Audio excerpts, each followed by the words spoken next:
The moment I walked into the boardroom, my wife, the manager, laughed under her breath, and her sister, the HR, shook her head. The CEO went pale, his hand trembled, and he whispered, "Dear God, is that really him?" Everyone turned to stare.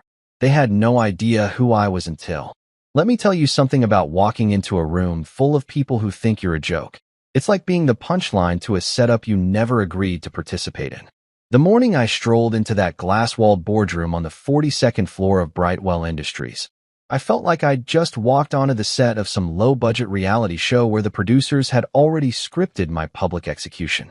The fluorescent lights were doing that annoying flicker thing that makes everyone look slightly deceased, and the air conditioning was pumping out that corporate freeze that's supposed to keep people alert, but mostly just makes them wish they'd worn a parka to work.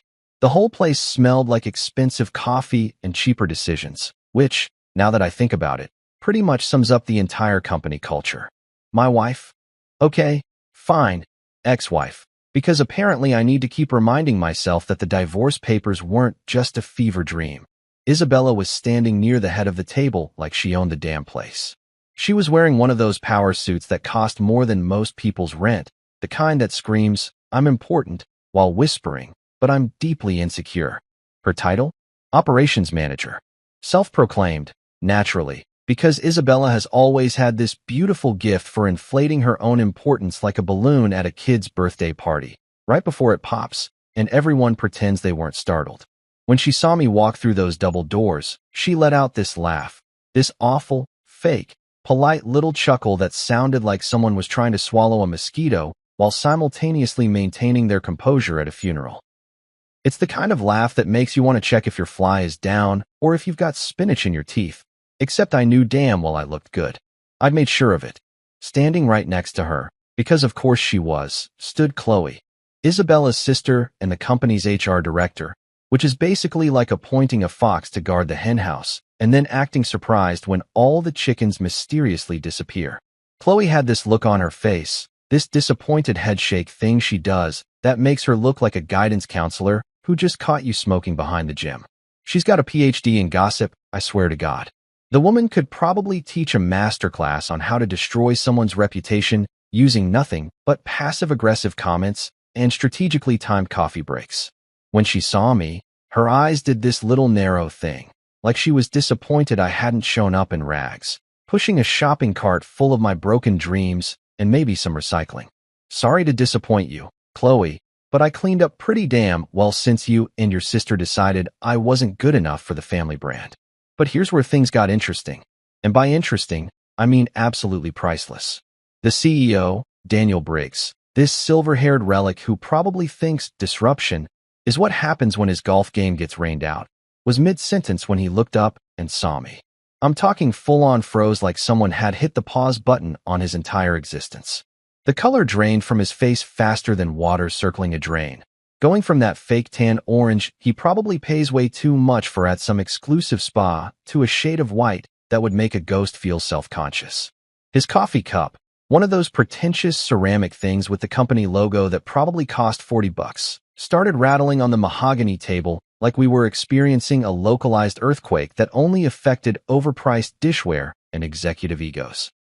"Dear God," he whispered, and I'm pretty sure everyone in the room heard it because the acoustics in these glass boxes are absolutely ridiculous. Is that really him? His voice had this quality to it, like he'd just seen Bigfoot walk into a board meeting wearing a Rolex. Except somehow this was worse because Bigfoot doesn't usually show up with a briefcase full of acquisition papers and a smile that says, "Remember me?" You know that thing that happens in movies when everything goes quiet and you can suddenly hear every tiny sound amplified times 1,000? That happened. I swear the air conditioner stopped breathing. The fluorescent lights seemed to dim. Somewhere in the distance, I'm pretty sure an intern dropped their phone. Everyone turned to look at me like I was some kind of ghost, some specter from the past who'd crawled out of the corporate graveyard to haunt their overpriced lattes and their quarterly earnings reports. They were looking at the man they'd erased, the unambitious husband that Isabella had dumped faster than you can say gold digger, when she thought she could climb the corporate ladder faster without me weighing her down with my apparent lack of killer instinct and my annoying habit of having, actual ethics. The thing is, though, And this is the part that makes me smile every single time I think about it. The ladder she climbed? Yeah, I built that thing.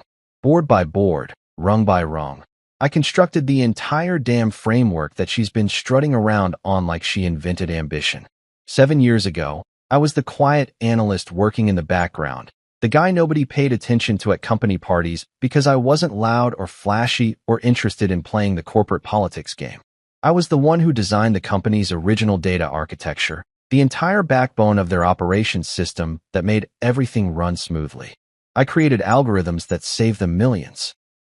I streamlined processes that had been broken since before half these people even worked here. And when Isabella and her family, because let's be honest, Chloe was involved in this decision too, pushed me out, suggested that maybe I should explore other opportunities because I wasn't a good fit for the company culture, I walked away quietly. I didn't make a scene. I didn't send angry emails or post bitter rants on LinkedIn or do any of the things that burned-out employees do when they're trying to salvage their dignity from the wreckage of their careers. I just left, packed up my desk, said goodbye to the 3 people who actually liked me, and walked out of that building with nothing but a cardboard box and a burning desire to prove every single one of them wrong. And you know what I did? I started again, from scratch. Founded my own consulting firm called Zenith Core Solutions, working out of a cramped apartment that smelled like the previous tenant's questionable life choices, taking on clients that the big firms wouldn't touch because they were too small or too complicated or too honest. I worked 16-hour days, survived on coffee and spite, and slowly built something that actually mattered.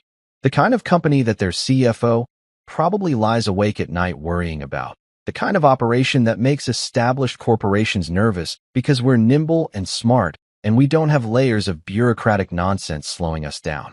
Within 3 years, Zenith Core was profitable. Within 5, we were acquiring smaller firms. And now? Now we're the kind of company that buys out struggling corporations and fixes them. Which brings me back to today, to this moment, to this absolutely beautiful morning where everything I've worked for is about to collide with everything they thought they'd gotten rid of. Today's meeting? The one they'd marked on their calendars as strategic partnership announcement, with little question marks next to it, because nobody really knew what it meant. This wasn't about partnership.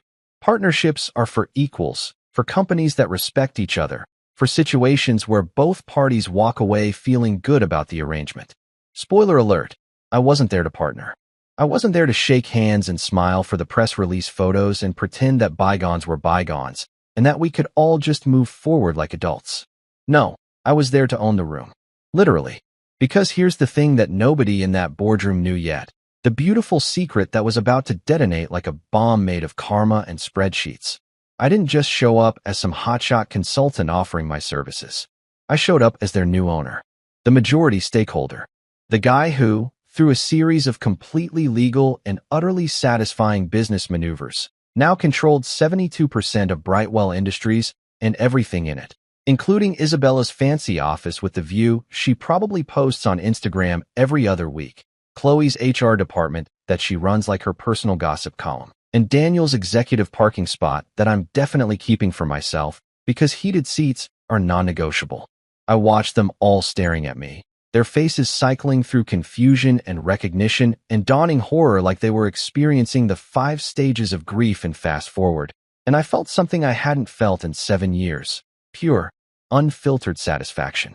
Not revenge, exactly, because that sounds petty and small. This was justice. This was the universe finally balancing the scales. This was every person who'd ever been underestimated, overlooked, or pushed aside getting to walk back into the room and say, "Remember me? Yeah, I remember you too," and I brought receipts. I adjusted my tie, set my briefcase down on the polished table that probably cost more than a used car, and smiled the kind of smile that says everything without saying anything at all. The kind of smile that means, buckle up, because the next hour of your life is going to be absolutely unforgettable, and not in the way you're hoping. "Good morning, everyone," I said, my voice cutting through the silence like a knife through butter that's been sitting out too long. I hope I'm not late. Traffic was terrible, but then again, when you own the company, I suppose you can make your own hours, can't you? And just like that, the show began. The whole beautiful disaster actually started about 6 months before that glorious boardroom moment. And it began the way most modern miracles do, with an email that I almost didn't open. I was sitting in my office at Zenith Core, which by that point had grown from that sketchy apartment setup into an actual legitimate space with floor-to-ceiling windows and furniture that didn't come from a going-out-of-business sale. It was around 11 at night because that's when I do my best work, when the rest of the world has clocked out and gone home to their families and their Netflix binges and their blissful ignorance of how the business world actually operates. I had a whiskey in one hand, the good stuff, not that bottom-shelf garbage I used to drink when I was pretending my life wasn't falling apart. And I was scrolling through my inbox, deleting the usual garbage about limited-time offers and revolutionary marketing strategies that are never actually revolutionary. Then I saw it. Subject line, acquisition proposal, urgent. Now, I get emails like this probably 3 times a week from companies that are either legitimately struggling or just fishing for suckers with deep pockets and shallow critical thinking skills. Most of them go straight to trash because I learned a long time ago that urgent in a subject line usually means we've been ignoring this problem for 6 months and now we're panicking. But something about this one made me pause. Maybe it was the whiskey talking, or maybe it was that sixth sense you develop after years of swimming with corporate sharks, but I clicked it open anyway. And that's when I saw the sender's information, and I swear to God, I actually laughed out loud. Not a polite chuckle, a full-on, throw your head back, scare the cleaning lady down the hall kind of laugh that probably made me sound like a supervillain who'd just discovered his nemesis was actually an idiot. The email was from Brightwell Industries, the very same company where Isabella still strutted around like she was the second coming of Sheryl Sandberg, where Chloe ran HR like it was her personal soap opera, where Daniel Briggs sat in his executive chair convinced that his decades of experience made him invincible. They were bleeding money faster than a hedge fund run by college freshmen, losing investors like people lose socks in the dryer, mysteriously and consistently. Their stock price had been doing this sad little downward spiral for 18 months, and apparently nobody in their ivory tower had figured out how to pull up before they crashed into the ground. They needed rescuing, and they were reaching out to acquisition firms and venture capital groups and basically anyone with a checkbook and a pulse. I almost deleted it. My finger was literally hovering over the delete button, ready to send this cosmic joke straight to digital oblivion where it belonged. Then I scrolled down and saw the signature at the bottom of the email, Daniel Briggs, CEO. The same Daniel Briggs who once told me during a staff dinner, back when I was still married and still naive enough to think that hard work mattered more than politics, that some people are built for leadership and others are built for support. He'd said it while cutting his steak, not even looking at me, like he was commenting on the weather or the stock market or something equally impersonal. He'd meant it as a compliment to Isabella, who was sitting there glowing like she'd just won an Oscar, but what he was really saying was that I was the help. That my role was to fade into the background while other people took credit for my work. That I was, essentially, forgettable. Oh, Daniel, you sweet, unobservant fossil. You absolute relic of an era when arrogance could pass for wisdom and condescension could masquerade as mentorship. I took a long sip of my whiskey, read the email 3 more times just to make sure I wasn't hallucinating from exhaustion, and then I did what any reasonable person would do in my situation. I started planning the most satisfying business acquisition of my entire career. Because this wasn't just about money or market share or adding another trophy to the shelf. This was about proving a point so loudly that they'd hear it from space. Long story short, because the actual mechanics of corporate acquisition are boring enough to make paint drying look like an action movie, I bought them. Well, not directly, because that would have been too obvious, and where's the fun in that? I did it quietly, carefully, like a surgeon removing a tumor, except the tumor was their entire management structure, and the surgery was going to be performed in front of an audience. I used subsidiaries with names that sounded legitimate but meant absolutely nothing. Phoenix Capital Holdings, Summit Investment Group, Clearwater Strategic Partners. I set up shell companies that existed only on paper and in the kind of legal documents that would make your eyes glaze over after the first paragraph. I orchestrated mergers and acquisitions through third parties who had no idea they were working for me, who thought they were just doing routine business deals for anonymous investors who wanted to stay out of the spotlight. And the whole thing was written in language so mind-numbingly dull that I'm convinced nobody under the age of 50 would ever actually read it. Pages and pages of whereas and heretofore and party of the first part, and all that legal garbage that makes you want to fake your own death just to get out of finishing the document. It was beautiful. It was art. It was the corporate equivalent of hiding a bomb inside a fruitcake and watching someone unwrap it on Christmas morning. By the time Isabella's department noticed that something was changing, that ownership structures were shifting and new names were appearing on official documents, I already owned 72% of the company. I had controlling interest.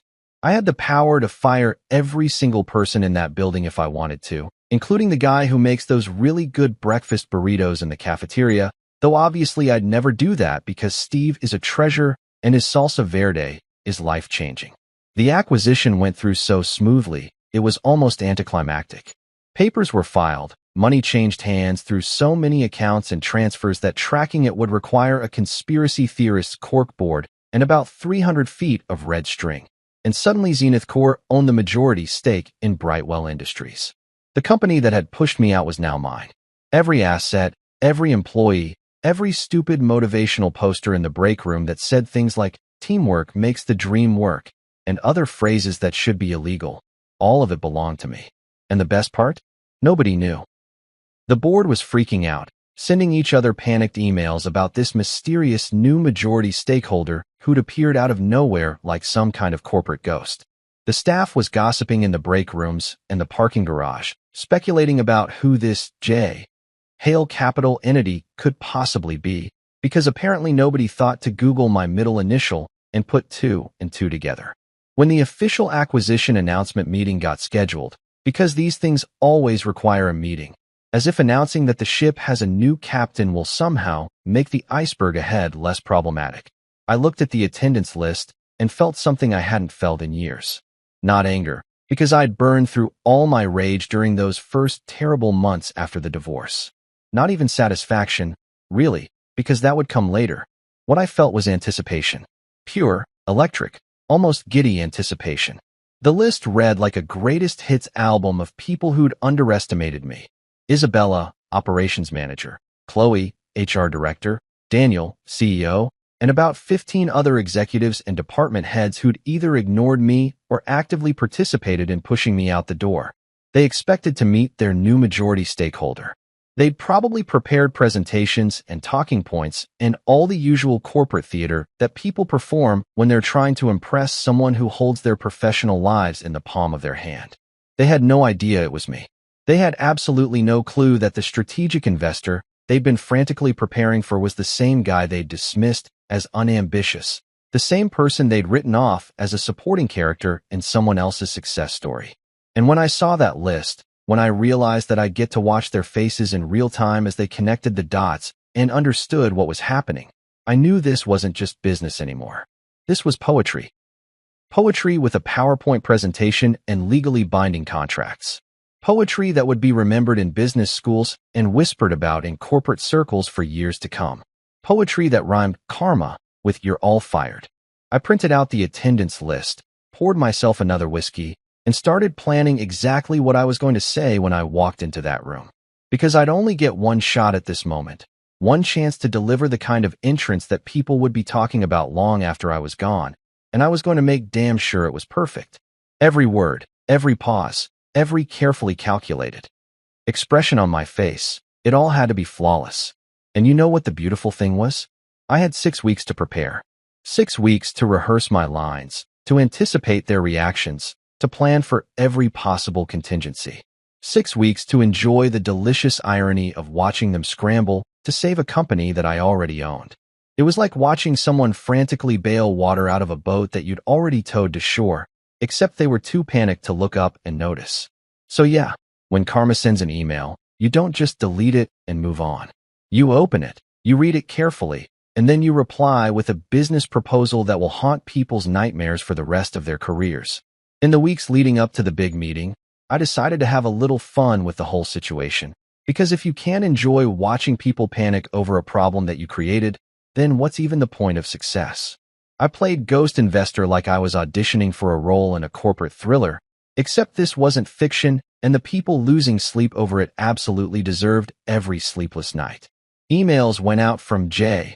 Hale Capital with instructions and requirements and polite but firm requests for financial documentation that I knew would make their accounting department cry. Each message was professionally worded, completely reasonable, and signed by someone they couldn't identify no matter how many LinkedIn searches they ran or how many industry contacts they called begging for information. Nobody knew who J. Hale Capital really was, and watching them try to figure it out was like watching a dog chase its own tail. Entertaining, slightly sad, and ultimately pointless. The board was gossiping like middle schoolers who'd just discovered someone had a crush on someone else. Emergency meetings were being called at weird hours. I know this because I had access to their calendar systems, which is one of the perks of owning the majority stake in a company. You get to see everything, including the increasingly desperate meeting titles like Investor Identity Discussion and Emergency Strategy Session Mystery Ownership, and my personal favorite. Who the hell is this guy? The staff was absolutely panicking. I could see it in the internal memos that were being circulated, in the Slack messages that they thought were private, but were actually backed up on servers that I now technically owned. People were updating their resumes. The smart ones, anyway. The ones who'd been around long enough to know that when mysterious investors show up and start asking uncomfortable questions about financial irregularities, it usually means someone's about to get thrown under the bus, and that bus is probably on fire and heading toward a cliff. The cafeteria was apparently buzzing with rumors. Some people thought we were a hedge fund. Others were convinced we were foreign investors, which is hilarious because I'm about as foreign as apple pie and baseball. One particularly creative rumor suggested we were a front for a tech billionaire who wanted to strip the company for parts, which wasn't entirely wrong except for the billionaire part. I'm comfortable, not Bezos-level rich. And then there was Chloe, bless her gossiping heart, who sent out a company-wide memo that I'm pretty sure violated about 17 different professional communication guidelines. The subject line was transparency and trust in uncertain times, which already tells you everything you need to know about how that memo was going to go. She wrote this whole thing about how mystery ownership could potentially be a scam, how everyone should remain calm but vigilant, and how HR was monitoring the situation closely, as if HR monitoring anything had ever solved a single problem in the history of human resources departments. She encouraged people to report any suspicious activity to her directly, which I'm sure made her feel very important and detective-like, as if she was going to crack the case wide open through the sheer force of her nosiness. Yes, dear Chloe, it's absolutely a scam. The kind of scam where karma uses legal stationery and legitimate business practices and completely above-board acquisition strategies that would hold up in any court in the country.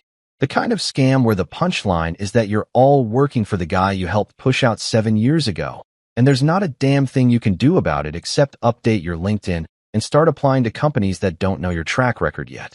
I saved that memo, by the way, printed it out, and put it in a frame because someday, when I'm old and gray and telling war stories to whoever will listen, I want physical proof that this level of oblivious irony actually existed. My lawyer, Lucas Gray, and God bless this man because he's an unfiltered genius with the patience of a caffeinated squirrel and the moral flexibility of a yoga instructor, handled everything on the legal side. Lucas is the kind of lawyer who bills $400 an hour and is somehow worth every penny because he thinks 3 steps ahead of everyone else and has absolutely no filter when it comes to telling rich people that their ideas are stupid.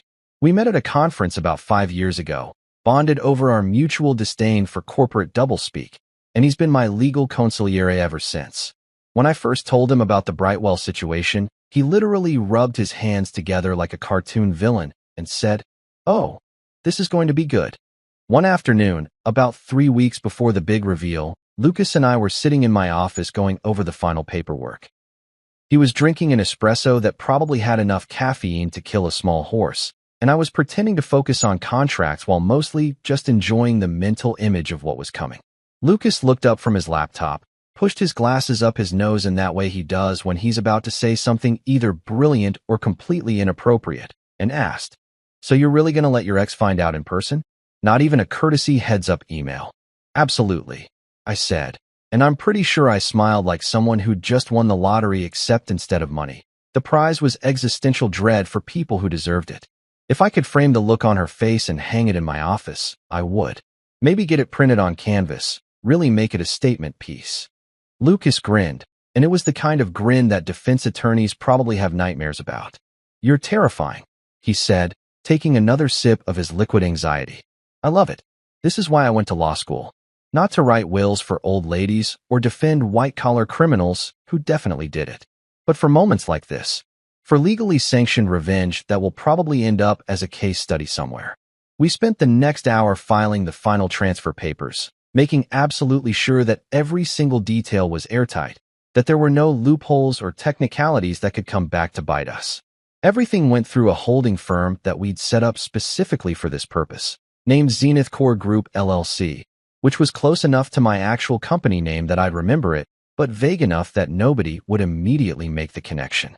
The paperwork was dense, boring, and absolutely bulletproof. We used language that had been vetted by 3 different legal teams, structured the acquisition in a way that had been done 1,000 times before by legitimate companies, and made sure that when someone eventually did try to challenge it, because someone always tries to challenge these things, they'd find nothing but properly filed documents and legally sound business practices. The moment the final papers cleared, which happened on a Tuesday afternoon at approximately 3:17 p.m. according to the timestamp on the confirmation email, Brightwell's entire management team unknowingly started working for me. Every executive, every department head, every smug middle manager who'd ever looked at me like I was furniture, they were all now my employees. I owned their professional lives. I controlled their budgets. I had the power to approve or deny their vacation requests, which is petty but also kind of hilarious when you think about it. Isabella's fancy salary that she probably bragged about at dinner parties? I was now the one who approved it. Chloe's HR department that she ran like her personal fiefdom? Mine. Daniel's executive compensation package that probably included things like country club memberships and a car allowance? All mine to review and potentially revoke. Lucas and I sat there in my office after the confirmation came through, and he raised his espresso cup like he was toasting at a wedding. "To poetic mergers and miserable exes," he said, and the absolutely deranged look of joy on his face probably mirrored my own. We clinked his tiny espresso cup against my whiskey glass, which was objectively ridiculous, but felt completely appropriate for the occasion. "You know what the best part is?" I asked, leaning back in my chair and putting my feet up on the desk like I was some kind of movie mogul, which I guess I kind of was now. "They have no idea. They're walking around that building right now, probably having meetings about how to impress the mystery investor, how to put their best foot forward, how to convince this unknown entity that they're worth keeping around. And the whole time, they're preparing presentations for me." Lucas laughed, the kind of laugh that suggested he was already imagining the look on their faces. "How much prep are you doing for the big meeting?" he asked. "Please tell me you've been rehearsing your entrance. This is too good to wing it." "Lucas, I've been rehearsing my entrance since the day I got that email," I said. "I've got 3 different versions depending on how the room feels when I walk in. I've practiced my facial expressions in the mirror like I'm preparing for an audition. I've timed out exactly how long to pause before speaking to maximize the awkward silence. This is going to be perfect." He shook his head, still grinning. "You're either going to go down in business history as a legend, or you're going to get sued so hard that your great-grandchildren will still be paying legal fees. Possibly both.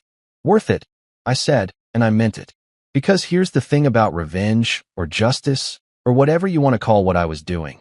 It's not just about the destination. It's about the journey. It's about every single moment leading up to that final reveal, every email that causes confusion, every rumor that spreads through the office, every panicked meeting where people try to figure out what's happening. It's about watching people who underestimated you slowly realize that they made a catastrophic error in judgment, and knowing that there's nothing they can do to fix it because the damage is already done and the contracts are already signed. The ghost in the spreadsheet wasn't just a financial entity.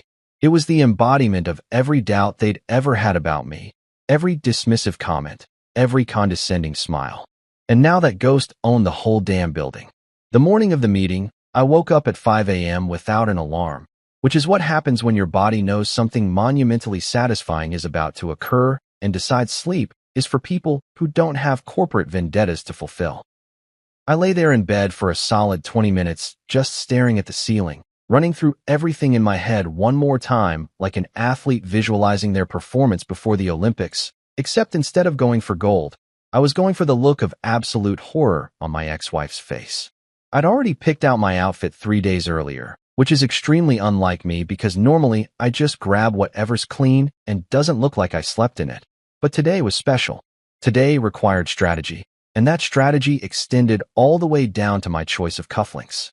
I showered, shaved, did the whole morning routine that normally takes me 15 minutes, but today took 45 because I kept stopping to look at myself in the mirror and practice my entrance expression. Not too smug. That would make me look petty. Not too serious. That would make me look bitter. I needed to hit that sweet spot of, I'm completely in control and also mildly amused by all of this, which is apparently harder to nail down than you'd think. By the time I was done with the bathroom portion of my morning, I'd gone through approximately 7 different facial expressions and settled on what I call benevolent conqueror, slightly raised eyebrow, hint of a smile, eyes that say, I know something you don't know, and you're going to hate it. For the outfit, I went with a tailored navy suit that I'd bought specifically for this occasion from this place downtown, where they measure you like you're getting fitted for armor and charge you enough money that you seriously consider whether you really need both kidneys. The suit fit like it had been painted on, which sounds uncomfortable, but actually just means that every line was perfect, every angle was sharp, and I looked like the kind of person who shows up in a boardroom and makes decisions that affect thousands of lives before lunch. I paired it with a crisp white shirt, left the collar open because ties are for people who still care about impressing others, and I was way past that point, and added a watch that cost more than my first car. The watch was important, not because I'm materialistic, but because executives notice watches the way mechanics notice engine sounds. It's a tribal recognition thing, and I wanted them to see that watch and immediately recalculate their entire assessment of who I'd become. I stood in front of my full-length mirror, the one I'd bought after the divorce when I was furnishing my new place, and decided I was done living like a college student, and I actually laughed. 7 years ago, I'd walked out of the Brightwell building carrying a cardboard box full of personal items that included a coffee mug that said, World's Okayest Analyst, and a dying succulent that I'd named Gerald. I'd felt small, defeated, like someone had crumpled me up and tossed me in the recycling bin of corporate America. Today, I looked like I could buy that building, knock it down, and build something better in its place, which, technically, I kind of could since I now own the majority stake in the company that leased it. I grabbed my briefcase, the expensive leather one that Lucas had bought me last Christmas with a note that said, for carrying important documents and also your enormous ego, and headed out.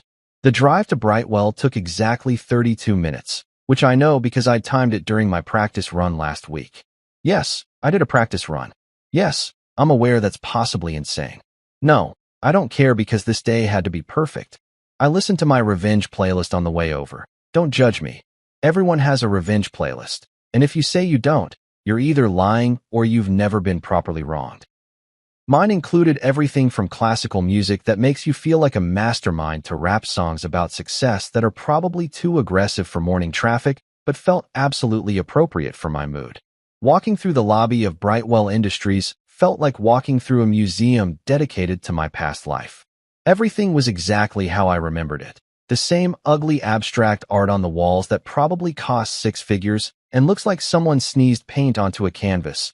The same massive reception desk made of marble that's designed to make visitors feel small and unimportant. The same sterile corporate atmosphere that smells like air freshener trying really hard to mask the scent of broken dreams and recycled air. But here's the thing. This time, I wasn't walking through it as someone who worked there. I was walking through it as someone who owned it. And that shift in perspective made everything look different. That ugly art, I could replace it. That intimidating desk, I could have it removed. This whole soulless corporate environment, mine to change or keep exactly as it was just to remind everyone of what used to be. Employees were everywhere, doing that morning shuffle where everyone's half awake and clutching coffee like it's a life preserver. A few of them did double takes when they saw me, and I could practically see the gears turning in their heads as they tried to figure out why I looked familiar. Some of them probably remembered me from 7 years ago, back when I was just another face in the crowd, another name on an email chain, another person they passed in the hallway without really seeing. Now I was walking through their lobby in a suit that cost more than their monthly rent, and they were whispering to each other like I was some kind of celebrity who'd wandered in off the street. The receptionist, a young woman named Amy who definitely wasn't working here when I left and therefore had no idea who I was, looked up from her computer with that professional smile that receptionists perfect on their first day. "Good morning. Can I help you?" "I'm here for the 9 o'clock meeting," I said, and I made sure to smile because there's no reason to be rude to people who haven't done anything wrong. "Conference room B, I believe." She checked her computer, her perfectly manicured nails clicking on the keyboard. "And your name, sir?"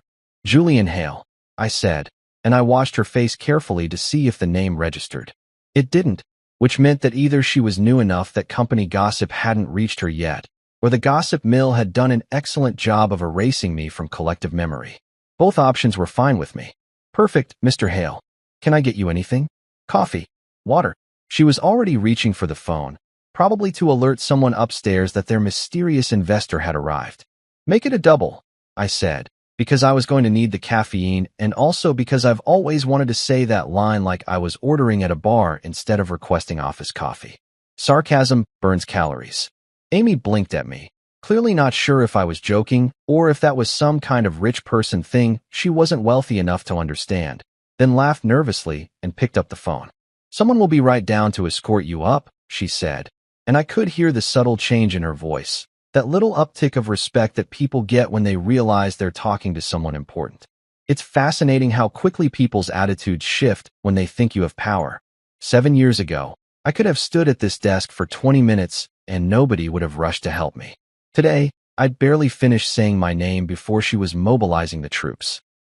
I stood in the lobby, briefcase in hand, and pulled out my phone to check messages. Lucas had texted me about 10 minutes earlier. "Remember, be calm, not cocky. Professional, not petty. You're better than they are, so act like it." Lucas, ever the voice of reason, trying to keep me from going full supervillain during what was arguably the most important meeting of my professional life. I typed back, "Lucas, I am calm.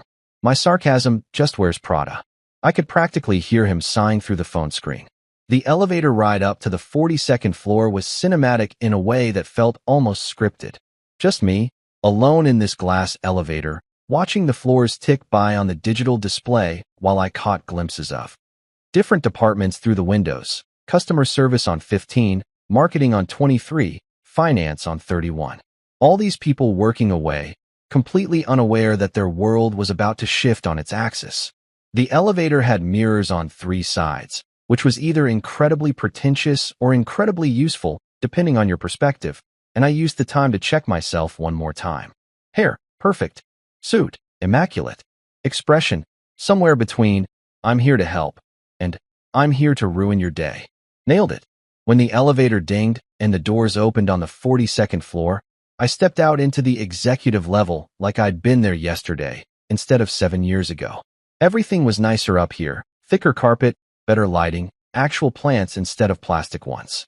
This is where the real money worked, where decisions got made over catered lunches and handshake deals that affected thousands of employees who'd never set foot on this floor. A young man in an aggressively boring gray suit was waiting for me, looking nervous in the way that junior executives always look nervous when they're assigned to babysit someone important. "Mr. Hale, I'm Marcus Chun, executive assistant to Mr. Briggs. Welcome to Brightwell Industries." He extended his hand, and I shook it, noting the slightly sweaty palm that suggested he was either naturally anxious or someone had told him that today's meeting was a big deal and he needed to not screw it up. "Pleasure," I said, because one-word responses make people uncomfortable, and I was collecting small moments of discomfort like Pokemon cards. Marcus led me down the hallway toward the conference room, and I could see people peering out of their offices as we passed, trying to get a look at the mysterious investor who'd bought up most of their company.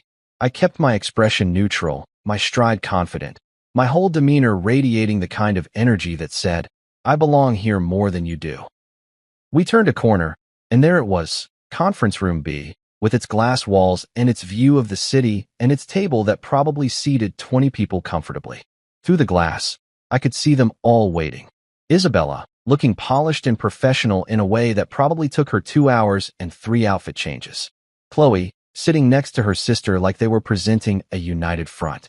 Daniel at the head of the table, trying to look like he was in control of a situation that had stopped being under his control the moment he signed those acquisition papers. I paused at the door, took one deep breath, and smiled the kind of smile that had taken me 7 years and a lot of therapy to perfect. Then I opened the door and walked into the room, ready to own every single second of what came next. The moment I stepped through that conference room door, I swear I could feel the temperature drop about 15 degrees, and it had nothing to do with the aggressive air conditioning that all corporate buildings seem to think is necessary. It was that specific kind of cold that happens when a room full of people simultaneously realizes that something is very, very wrong, but can't quite put their finger on what it is yet. Daniel Briggs was already mid-sentence, probably delivering some rehearsed opening remarks about how excited they were to welcome their new strategic partner, blah blah blah. All the usual corporate nonsense that sounds important but means absolutely nothing. His mouth was moving. Words were coming out, but the second he looked up and actually saw me standing there in the doorway, everything just stopped. I mean everything. His sentence died mid-word, hanging in the air like a cartoon character who'd just run off a cliff and was waiting for gravity to kick in. His hand, which had been gesturing towards some PowerPoint slide about quarterly projections or market positioning or whatever executives talk about when they're trying to avoid discussing actual problems, froze in place like someone had hit pause on a remote control. The color started draining from his face in real time, going from that fake baked tan that rich guys get at expensive spas to a shade of pale that would make a vampire look healthy. It was beautiful. It was art. It was everything I'd been imagining for 6 months compressed into one perfect moment of dawning horror. Ladies and gentlemen, Daniel started again, his voice cracking slightly like a teenager going through puberty. Our new investor is here to discuss. He was trying so hard to maintain his composure, to pretend that everything was fine and this was just a normal business meeting. But I could see his hands shaking slightly as he gripped the edge of the conference table. The man was 70% panic and 30% expensive cologne at this point, and it showed. I stepped forward, cutting him off before he could finish whatever lie he was about to tell everyone. "Correction," I said, and I made sure my voice was clear, calm, and absolutely dripping with the kind of confidence that comes from knowing you hold all the cards and the other players don't even know what game they're playing anymore. Investor implies I'm watching from the sidelines, maybe offering helpful suggestions, possibly hoping for a decent return on my money. But that's not quite accurate, is it? I paused, let the silence build for just a second longer than was comfortable, and then delivered the line I'd been practicing for weeks. The proper term is owner. I'm not here to watch. I'm here because I own this company. You know that sound a pen makes when someone's gripping it too hard and it just snaps in half? That's the sound that came from Chloe's direction. I didn't even have to look at her to know that she'd just broken whatever she was holding, probably out of sheer shock or rage, or that special combination of both that happens when your brain can't process what it's hearing. Around the table, various executives and department heads were having what I can only describe as a collective malfunction. Mouths hanging open like they were trying to catch flies. Eyes wide enough that I was worried about people's contact lenses falling out. One guy, some middle manager from accounting whose name I couldn't remember and didn't care to learn, was literally frozen with his coffee cup halfway to his mouth, probably trying to figure out if this was real life or if he'd accidentally taken the wrong medication that morning. Isabella went pale first, then her face flushed red, then it settled somewhere in between like her body couldn't decide whether to faint or explode. But then, and this is why I divorced her in the first place, she pulled out that fake PR smile that she uses when she's trying to pretend everything is fine while internally screaming. It's the same smile she used when her mother criticized her cooking at Thanksgiving. The same smile she used when I asked her why she'd been working late with her colleague, Derek, every Thursday for 6 months. The same smile that says, "I'm in control of this situation," when literally everyone in the room knows she's not. "Oh, Julian," she said, and her voice had that sickeningly sweet quality that makes your teeth hurt just hearing it. "You're here representing Zenith Corp? That's wonderful, honey. I mean," she caught herself, realized she'd just called her ex-husband honey in front of her entire executive team, and tried to recover. "I mean, that's wonderful for the company. Your firm has such a great reputation." I let her finish, let her dig that hole just a little bit deeper, and then I smiled. Not a big smile. Just a small one. The kind that doesn't quite reach your eyes and makes people nervous because they can't tell if you're being friendly or planning their destruction. "No, Isabella," I said, and I took genuine pleasure in watching her face as I continued. I'm not representing Zenith Core. I am Zenith Core. The company you're thinking of, the consulting firm with the great reputation, that's mine. I built it. I own it. And now, through a series of completely legal and thoroughly documented business transactions, I also own this place. The silence that followed was so complete that I could hear someone's stomach growling 3 seats down. It might have been Daniel's.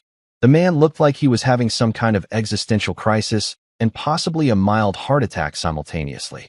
I decided to take advantage of the moment and really drive the point home, because if you're going to make a dramatic entrance, you might as well go all the way.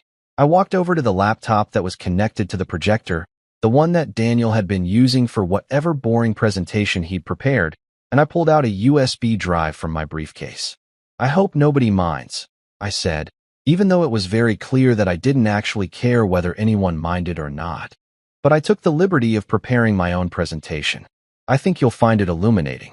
I plugged in the drive, opened my files, and pulled up a slide deck that Lucas and I had spent approximately 40 hours perfecting. The title slide appeared on the screen in large, professional letters. When Ego Meets Due Diligence. A comprehensive review of Brightwell Industries' financial irregularities and structural failures. A few people around the table actually laughed, nervous little chuckles that suggested they thought this might be a joke, that maybe this was all some elaborate prank, and we'd all have a good laugh about it later over overpriced drinks at whatever bar executives go to when they're pretending to be normal people. But I wasn't laughing. I just stood there, waiting for the laughter to die down, and when it did, the atmosphere in the room shifted from "this might be a joke" to "oh my God, this is really happening." Let's talk about operations, I said, advancing to the next slide, which showed a detailed breakdown of Isabella's department's spending over the last 3 years. Every expense, every budget item, every single dollar that had been allocated and spent under her watch. Specifically, let's talk about how nepotism looks great on LinkedIn. Really impressive. Sounds very family-oriented and warm, but it looks absolutely terrible on profit margins and even worse in quarterly earnings reports.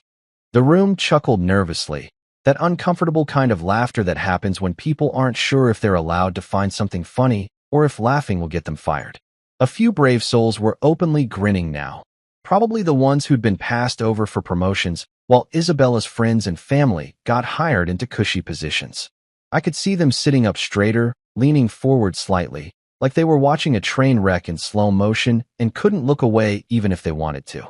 Lucas, who'd slipped into the room at some point during my entrance because he has a gift for appearing exactly when things are about to get interesting, was leaning against the back wall, trying desperately not to laugh. I could see his shoulders shaking slightly, and when I made eye contact with him, he had to literally bite his lip to keep from losing it. Daniel had started sweating through his designer tie, which probably cost more than most people's car payments, and was now developing these lovely dark patches that suggested his body was trying to escape through his pores. Now, I continued, clicking to the next slide, which showed a comparison chart between Isabella's department's performance and industry standards. I want to be very clear about something. I'm not here because I'm angry. I'm not here because I'm bitter about the past or holding grudges or anything petty like that. I'm here because I ran the numbers. And the numbers are frankly embarrassing. I turned to look directly at Isabella, who looked like she wanted to either throw something at me or crawl under the table and hide. Your department has consistently underperformed while somehow managing to overspend. That takes talent, honestly. Like, you have to really work at being that inefficient. Someone near the end of the table, I think it was Marcus, the nervous assistant who'd escorted me up, made a sound that was halfway between a cough and a laugh. Several other people were now openly smiling, no longer trying to hide their amusement, because it was becoming increasingly clear that the old guard was being taken down and maybe, just maybe, this meant opportunities for people who'd actually been doing their jobs competently. I advanced to another slide, this one showing a timeline of hiring decisions in Isabella's department, with helpful little flags marking every time someone related to or personally connected to her had been brought on board. What's particularly interesting, I said, pointing to a cluster of hires that had all happened within a 3-month period, is this pattern here. See these names? That's your college roommate, her boyfriend, his cousin, and someone who I believe you described in the hiring paperwork as a really good friend who needed a fresh start. Touching, really. Very community-oriented. Except that none of them had any relevant experience, and 3 of them are currently being investigated for expense report fraud, but we'll get to that later. Isabella finally found her voice, and when she spoke, it came out sharp and defensive, like a cornered animal trying to decide whether to fight or flee. This is completely inappropriate, Julian. You can't just what? I interrupted, and I kept my voice pleasant, conversational, like we were discussing the weather instead of the systematic dismantling of her professional reputation. Can't review the financial records of a company I own? Can't present factual information about departmental performance to the board of directors? Can't point out that your department has been operating like a jobs program for your social circle, while actual qualified candidates got passed over? I paused, let that sink in, and then delivered the kicker. Actually, Isabella, I can do all of those things. That's what ownership means. I wasn't angry anymore. That was the honest truth. Anger had burned out somewhere during year 2 of building Zenith Core, replaced first by determination and then by something much more useful, detached amusement. I was having fun. Genuine, actual fun, the kind you have when you're playing a game you know you've already won, but you're enjoying the process of revealing it to everyone else. Just when I thought the meeting couldn't get any better, Chloe decided to make her grand entrance into the conversation, because apparently watching her sister get professionally demolished wasn't enough motivation to keep quiet and hope nobody noticed her. Chloe has always had this thing where she can't let Isabella fight her own battles, like they're still kids on a playground, and she's the older sister who has to step in every time someone says something mean. Except we're not on a playground anymore. We're in a boardroom, and the person saying mean things has receipts, legal documentation, and a controlling stake in the company that employs them both. She stood up so fast her chair rolled backward and hit the credenza behind her with a loud thunk that made everyone jump. Her face was flushed, that specific shade of red that happens when someone's blood pressure is probably doing things that would concern a medical professional, and she pointed at me like she was a prosecutor in a TV drama about to deliver a devastating closing argument. "This feels like harassment, Mr. Hale," she said, her voice shaking with what I can only assume was a mixture of rage and the dawning realization that her entire professional life was about to get very complicated. "This is creating a hostile work environment, and as the HR director, I cannot allow." "Oh, I'm sorry," I said, cutting her off mid-sentence and putting on my best expression of shocked innocence, the one I'd practiced specifically for this moment. "Is honesty against company policy now? Because if it is, that's a fascinating development. I must have missed that particular memo during your diversity and inclusion seminar." I paused, let that sink in for a second, and then continued. "You know, the one where you spent 45 minutes talking about creating safe spaces for authentic communication, and then the rest of the day making sure nobody actually communicated anything authentic because it might hurt someone's feelings." A few people around the table tried to disguise their laughter as coughs, but they weren't fooling anyone. There's a specific sound that happens when someone's trying not to laugh in a professional setting. It's like a sneeze mixed with a hiccup, and it's absolutely unmistakable. I could see shoulders shaking, people suddenly becoming very interested in their notepads, one woman literally biting the inside of her cheek, so hard I was worried she might draw blood.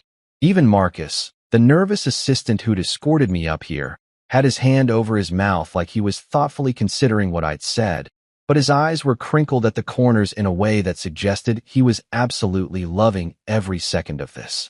Chloe looked like she wanted to spontaneously combust, which would have been inconvenient for the cleaning staff, but extremely satisfying for me personally. She opened her mouth to respond, probably to cite some HR regulation that she thought would shut me down, but I was already moving on because I'd prepared for this exact moment. I pulled out a printed chart from my briefcase. Yes, I brought physical copies because there's something about holding actual paper that makes accusations feel more real, more tangible, more impossible to dismiss as digital manipulation. "This," I said, holding up the document so everyone could see it even though most of them couldn't actually read the text from where they were sitting, "is a record of payroll adjustments signed by you, Chloe. Every single one of them. Dated, approved, processed through the system with your electronic signature on the authorization forms." I walked over to the projector and placed the document on the surface, and it appeared on the screen behind me in glorious high-definition detail. Now, what's really interesting about these adjustments, and by interesting, I mean potentially illegal, is the timing. I advanced to a new slide that showed a timeline of the company's financial performance overlaid with Chloe's payroll adjustments. The correlation was so obvious that even someone who'd never taken a business class could see it. See these red sections?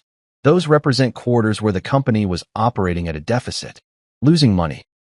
The kind of financial situation where most companies implement hiring freezes, cut bonuses, maybe even lay people off. I pointed to specific dates on the timeline. And see these green markers? Those represent bonuses that were approved for Isabella's department during those exact same deficit periods. Funny how that works, isn't it? Chloe's face had progressed beyond red into some kind of purple that suggested her body was having trouble processing oxygen and rage simultaneously. Those were approved by upper management, she practically shouted, and her voice cracked on the last word. I didn't just decide to give out bonuses on my own. There's a whole approval process. There are protocols. Daniel, who'd been sitting there looking like a man watching his legacy dissolve in real time, finally spoke up, and his voice was so quiet I almost felt bad for him. Almost. No, he said, and he wouldn't look at Chloe when he said it, which was honestly the most telling thing of all. No, they weren't. I never approved those bonuses. I never even saw the paperwork for most of them. The silence that followed was the kind of awkward that makes you physically uncomfortable, like you're watching someone's life fall apart, and you can't look away even though you know you should probably give them some privacy. Chloe was staring at Daniel like he'd just betrayed her in the worst possible way, which I guess he kind of had, except he was just telling the truth about something she'd apparently lied about for years. Isabella had her head in her hands, probably calculating how much of this was going to end up on social media, and whether she could feasibly move to another country where nobody had heard of LinkedIn. Well, I said, because the silence was getting too heavy and I still had about 15 more slides to get through. This is awkward. Guess HR stands for highly reckless instead of human resources. Though honestly, that's probably more accurate for most HR departments anyway. I let that land, watched a few people around the table try to suppress smiles, and then I did something I'd been planning for weeks. I pulled up a document that showed every single bonus, every salary adjustment, every little financial favor that had been granted to people in Isabella's department over the last 4 years. For those of you keeping score at home, I continued, the total amount of unapproved bonuses and salary adjustments comes to approximately $4.2 million over a 4-year period. That's not embezzlement, technically, because the money did go to actual employees for actual work, but it's definitely fraud. And it's absolutely grounds for immediate termination and possible legal action. I looked directly at Chloe, who looked like she might either throw up or throw something at me. I'm sure you meant well. I'm sure you thought you were helping your sister build a strong team. But intent doesn't actually matter when you're breaking company policy and potentially violating federal regulations about financial oversight. Someone at the far end of the table, I think it was the CFO, a quiet woman named Patricia who'd been with the company for 20 years and had probably been watching this corruption happen in real time without being able to do anything about it, actually started clapping. Just slow, deliberate claps that echoed through the conference room like we were at the end of a movie where the underdog finally wins. A few other people joined in, not loud applause or anything, just this subtle acknowledgement that someone had finally said what they'd all been thinking for years. Chloe looked around the room, seemed to realize that she had exactly 0 allies left, and tried one more desperate tactic.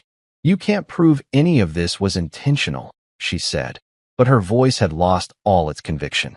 You can't prove that I knew those approvals hadn't been properly authorized. I was operating on good faith that the documentation I received was legitimate.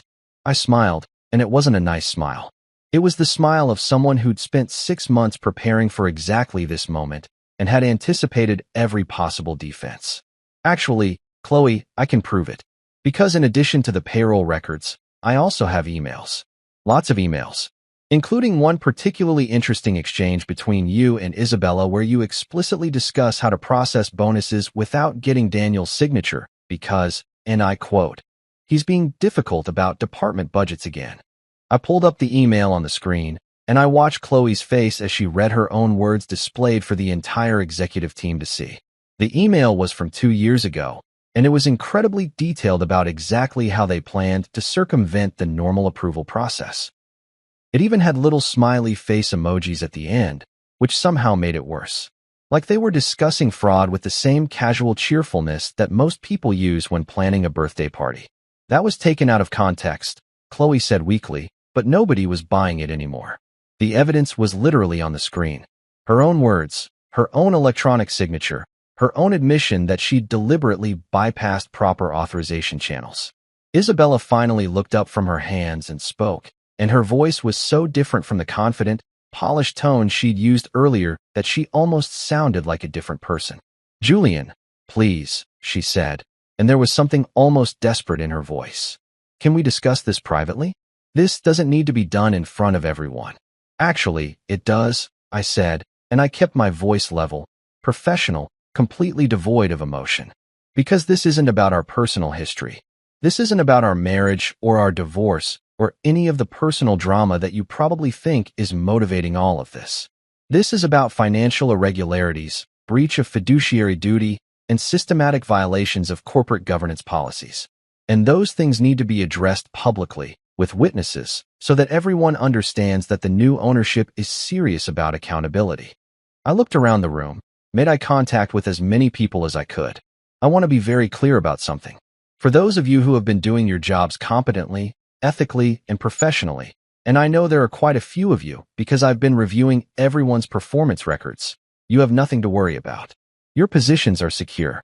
In fact, you'll probably find that working conditions improve significantly once we implement some actual oversight and accountability measures. Patricia, the CFO, raised her hand slightly like she was in a classroom. "Mr. Hale, does this mean you'll be conducting a full audit of all departments?" "Absolutely," I said.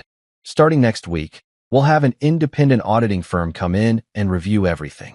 Every department, every budget line, every expense report. I want to know exactly where this company stands financially, and I want to identify any other areas where policy violations might have occurred." I turned back to Chloe and Isabella. "And for those of you who haven't been doing your jobs ethically, well, I'd suggest you start updating your resumes, because this ship is getting a serious course correction." The meeting had officially stopped being about strategic partnerships or future plans and had become something else entirely, a reckoning. And judging by the expressions around the table, about half the people in the room were terrified about what that meant for them, while the other half were quietly celebrating the fact that someone was finally holding the right people accountable. By the time we reached the financial review portion of the meeting, which was always going to be the main event, the headliner, the moment where everything truly fell apart, Daniel Briggs looked like a man who'd just watched his entire career get fed through a paper shredder in slow motion while someone filmed it for YouTube. His face had gone from pale to gray, which I didn't even know was possible in living humans. And there was this sheen of sweat on his forehead that suggested his body was trying to escape the situation through his pores since the rest of him was stuck in that chair. He'd loosened his tie at some point, which for a guy like Daniel who probably irons his pajamas was basically the equivalent of showing up to work naked. I advanced to the next section of my presentation, and this was the part I'd been looking forward to almost as much as the initial reveal.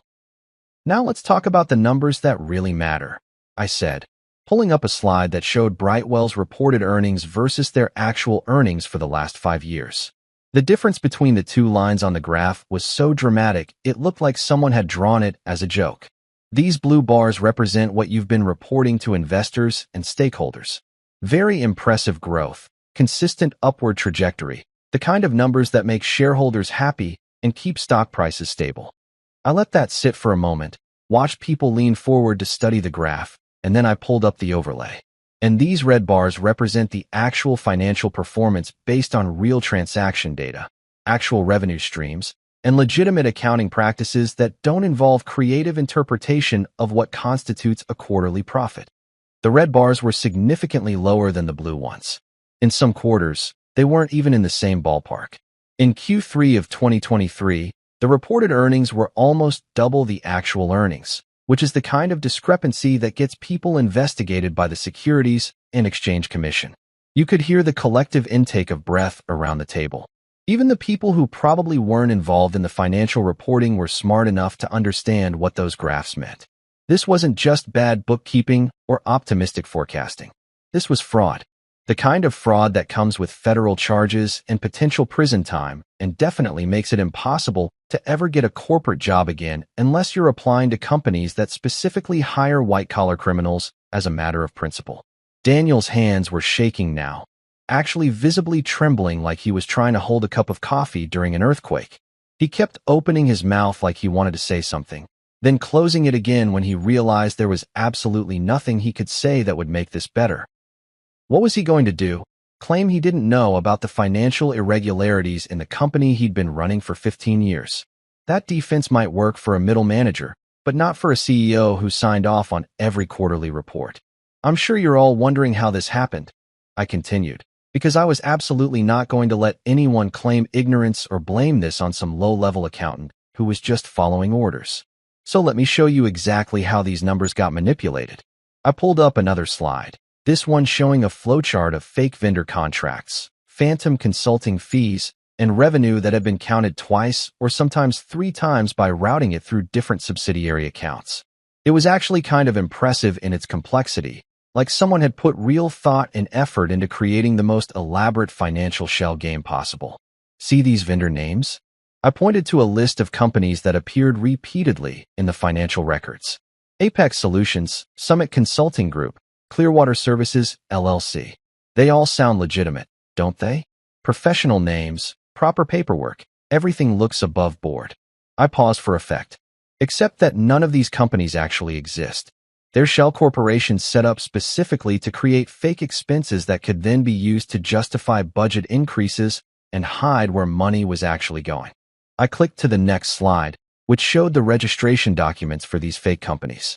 Every single one of them had been registered to addresses that turned out to be UPS stores or virtual office spaces.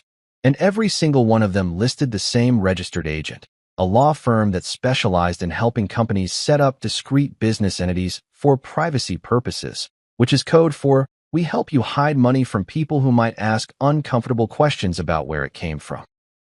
And here's the really interesting part, I said, zooming in on the signature lines of the registration documents. Every one of these shell companies was authorized by someone in this room. I didn't say who, didn't point fingers, just let that information hang in the air like smoke from a fire that was about to consume everything. People started looking at each other, trying to figure out who was responsible, who they could blame, who was going to be the sacrificial lamb when this whole thing inevitably went public. Patricia, the CFO, looked like she might actually be sick. She'd gone completely white, and her hands were gripping the edge of the table so hard her knuckles had turned into little white knobs. I signed some of those vendor approvals, she said quietly, and her voice was shaking. But I was told they were legitimate contractors. I was given documentation, references, everything looked proper.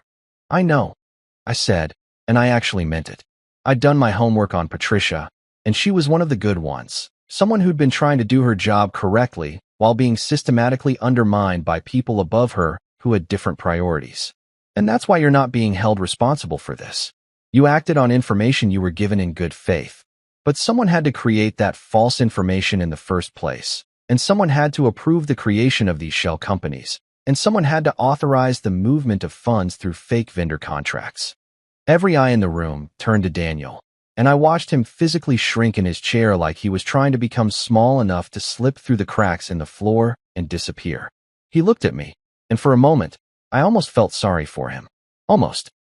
Then I remembered that condescending comment about leadership and support, about how some people were built for one thing and others were built for something else, and any sympathy I might have felt evaporated like morning dew in August.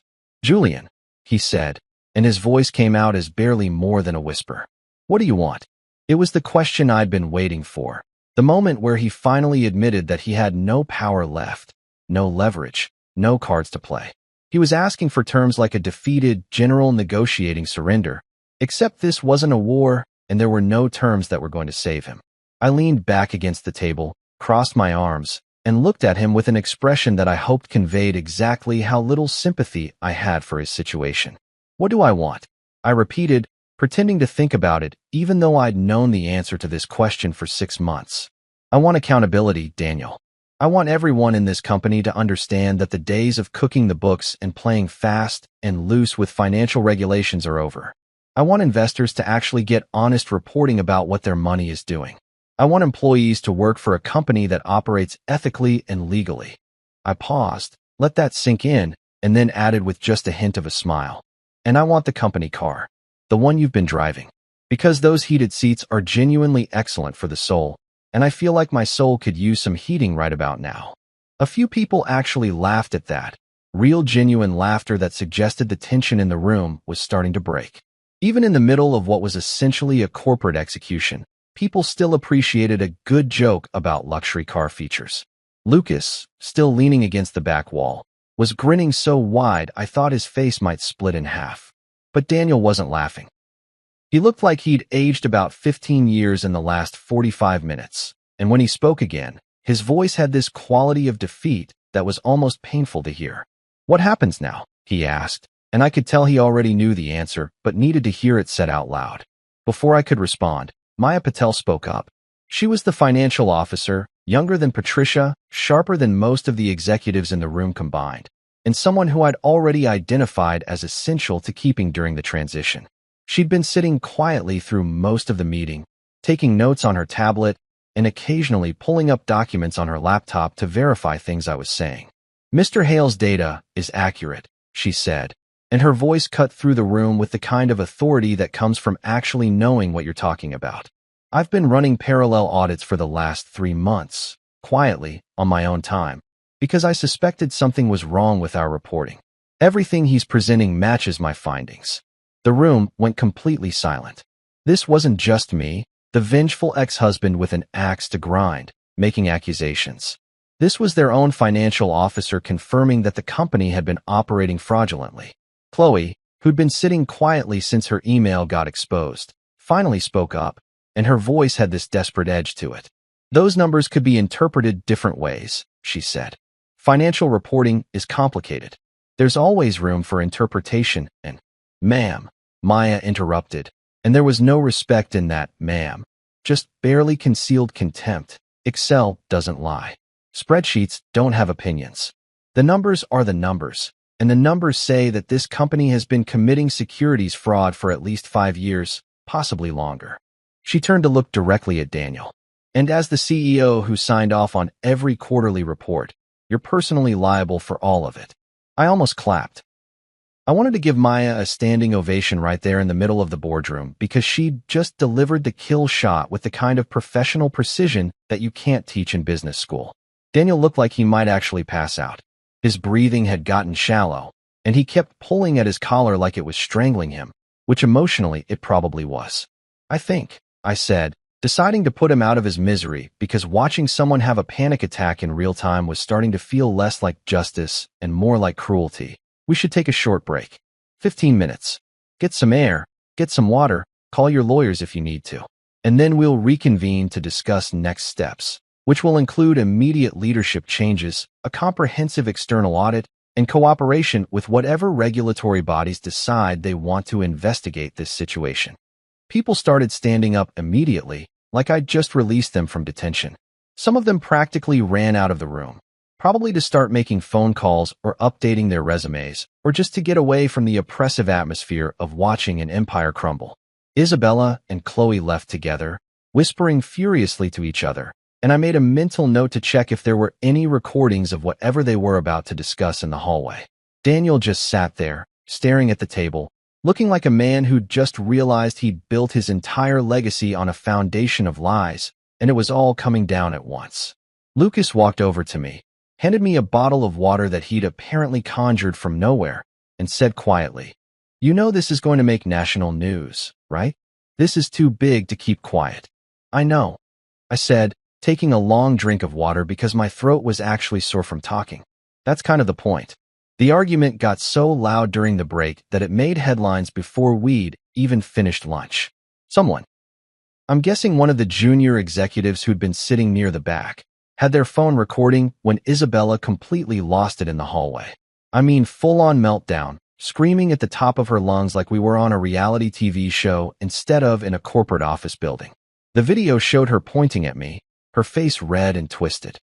with rage, shouting, "He's just bitter I left him. This is all because he couldn't handle me being more successful."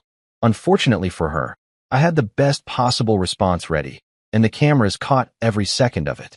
I just smiled, calm, collected, completely unbothered, and said in the most pleasant voice I could manage, "Left me? Sweetheart, you just walked out of the wrong office." The contrast between her screaming and my calm delivery was apparently comedy gold, because that clip went viral within 2 hours. I'm talking millions of views, trending on every platform, memes being created faster than I could refresh my feed. Hashtag Boardroom Revenge started trending on Twitter, and suddenly everyone with an opinion about corporate drama or messy divorces was weighing in. Within days, the audit results went public, and the fallout was spectacular. Daniel resigned citing health reasons, which was corporate speak for, "I'm getting out before the lawsuits start flying." His resignation letter was 2 sentences long and probably written by a lawyer who charged him $5,000 for the privilege. Chloe was suspended pending investigation, which really just meant they were building a case to fire her without getting sued for wrongful termination. She'd apparently tried to delete a bunch of emails, which was adorable because she clearly didn't understand how server backups work. But Isabella? Isabella was special. I fired her myself, live during the next board session, because if you're going to do something, you might as well do it with style.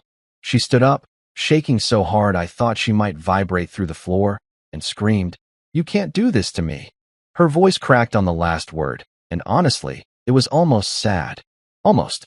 "Oh, I can," I said calmly, adjusting my cufflinks like we were discussing lunch plans instead of her termination. "Technically, I just did.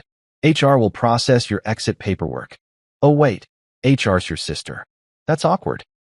A year later, the chaos became legend, the kind of story that gets whispered about in MBA programs and corporate happy hours across the country. Business journals wrote think pieces about hostile takeovers and corporate accountability. Someone even pitched a documentary about it, which I politely declined because I'm petty, not fame-hungry.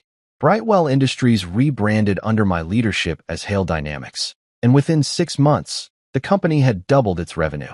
Turns out, when you stop hemorrhaging money through fake vendor contracts and nepotistic hiring practices, profit margins improve dramatically. Who knew? The company culture changed too. No more golden children getting promotions they didn't earn. No more fake numbers making everyone look good on paper while the ship slowly sank. Maya Patel became CFO, and she ran the finance department like a military operation, efficient, transparent, and absolutely terrifying to anyone who tried to cut corners. Patricia stayed on as her deputy, finally able to do her job without someone undermining her at every turn. Lucas officially became our general counsel, which meant he got to spend his days writing strongly worded letters to people who thought they could take advantage of us. He loved every minute of it. As for the infamous trio, Chloe moved to another city for self-reflection, which I'm pretty sure means she couldn't find work anywhere within a 100-mile radius after her name got associated with financial fraud. Last I heard, she was working for some small nonprofit, probably telling people she left corporate life to pursue more meaningful work. Isabella started a podcast about healing from corporate toxicity and surviving narcissistic business relationships, which was honestly hilarious. I subscribed just to leave a 5-star review that said, "Love the fiction. Really creative storytelling. You should write novels." And me? I'm at peace. Actually, genuinely at peace in a way I never was during the marriage or even in those first angry years after. Sometimes I walk past the old conference room, stand in the doorway, and smile at the memory of that moment, the laughter that died, the silence that followed, the dawning realization on their faces. I raise my coffee mug in a silent toast and whisper, "Here's to karma and corporate Wi-Fi strong enough to stream it live." Because revenge doesn't always roar. Sometimes it walks into a boardroom, smiles politely, and says, "Good morning. I own the place." My ex-wife, who happens to be the bank manager, publicly embarrassed me just because I asked to withdraw $250. She smirked and said, "We don't serve beggars here." A few minutes later, I made a request for $4.20 billion, and the whole bank came to a standstill. My name's Julian Hart, and if you looked at me right now, sitting in my worn-out armchair with a mug of gas station coffee and yesterday's sweatpants, you'd probably think I peaked somewhere around community college. And honestly, that's exactly what my ex-wife thought too. Still thinks, actually. Clarissa's got this whole narrative built up in her head where I'm the sad epilogue to her success story, the before picture in her glow-up journey, the cautionary tale she tells at wine nights about settling too early.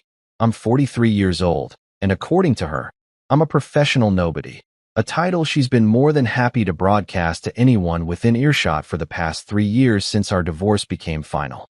Let me paint you a picture of Clarissa Montgomery Hart, or as she calls herself now, Clarissa Montgomery, because apparently my last name was holding her back from her destiny, or whatever. She's a bank manager these days. Not just any bank manager. She'll correct you real quick on that. But the branch manager of Summit Trust Bank's downtown location, which she mentions approximately 47 times per conversation. Smart woman, I'll give her that. Ambitious as hell, climbed that corporate ladder like it owed her money, and she's got this whole boss babe aesthetic down to a science. Blazers that could cut glass, heels that echo through hallways like a countdown to someone's performance review, and this smile that's 60% crest white strips and 40%, I'm better than you, and we both know it. The woman's allergic to humility the way some people are allergic to gluten. She breaks out in hives if she goes more than 10 minutes without reminding someone of her accomplishments. Me? I'm the quiet one. The boring one. The guy who apparently peaked when I fixed her parents' Wi-Fi router 5 years ago during Thanksgiving dinner, which, by the way, her dad still brings up like I performed open-heart surgery. Remember when Julian fixed the internet? That was something. Yeah, Dad, riveting stuff. Give me a medal. I spent 6 years married to this woman. 6 years of trying to be enough for someone who treated contentment like a character flaw. We had a decent life, or so I thought. A little house in the suburbs, a decent couch, a coffee maker that worked most of the time, and each other.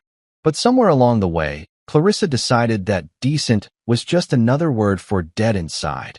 And ambition became sexier than loyalty, success more attractive than stability, and basically anything became better than being married to a guy who wore Costco jeans and didn't feel the need to post his entire life on Instagram. Enter Tanner. Tanner fucking Westbrook. Yeah, that's his actual middle name. I checked. Okay, I didn't check, but it should be, because this guy is the human embodiment of every finance bro cliche you've ever rolled your eyes at. He's a stockbroker, and I use that term loosely because his main talent seems to be losing other people's money while somehow maintaining the confidence of a man who's never been wrong about anything in his entire life. The dude talks about crypto like it's his religion, drops terms like disruption and synergy into casual conversation, and wears those unnecessarily tight suits that make him look like a Ken doll someone left too close to a radiator. Clarissa met him at some banking conference. One of those networking events where people drink cheap Chardonnay and pretend to be interested in each other's quarterly projections. And apparently, his pitch about blockchain technology and his Porsche lease was just too irresistible. The divorce was loud, like really loud. Not Jerry Springer loud, but definitely loud enough that our neighbors knew the exact timeline of our relationship's collapse and probably took notes. Clarissa made sure everyone knew she was leaving me for someone more driven, someone who understood her ambitions, someone who wasn't content with mediocrity. Her words, not mine, though she said them to my face during our last argument, which took place in a Cheesecake Factory parking lot, because apparently that's where modern love goes to die. The love was dead, had been for a while, honestly, but we kept up appearances for way too long, doing that thing couples do where they're basically roommates who occasionally argue about whose turn it is to buy toilet paper. By the end, the only thing we still shared was her constant, burning need to prove to everyone, especially me, that she was so much better off without me, that leaving was the best decision she ever made, that her life was basically a champagne commercial now, while mine was presumably a sad country song. Spoiler alert, she wasn't better off.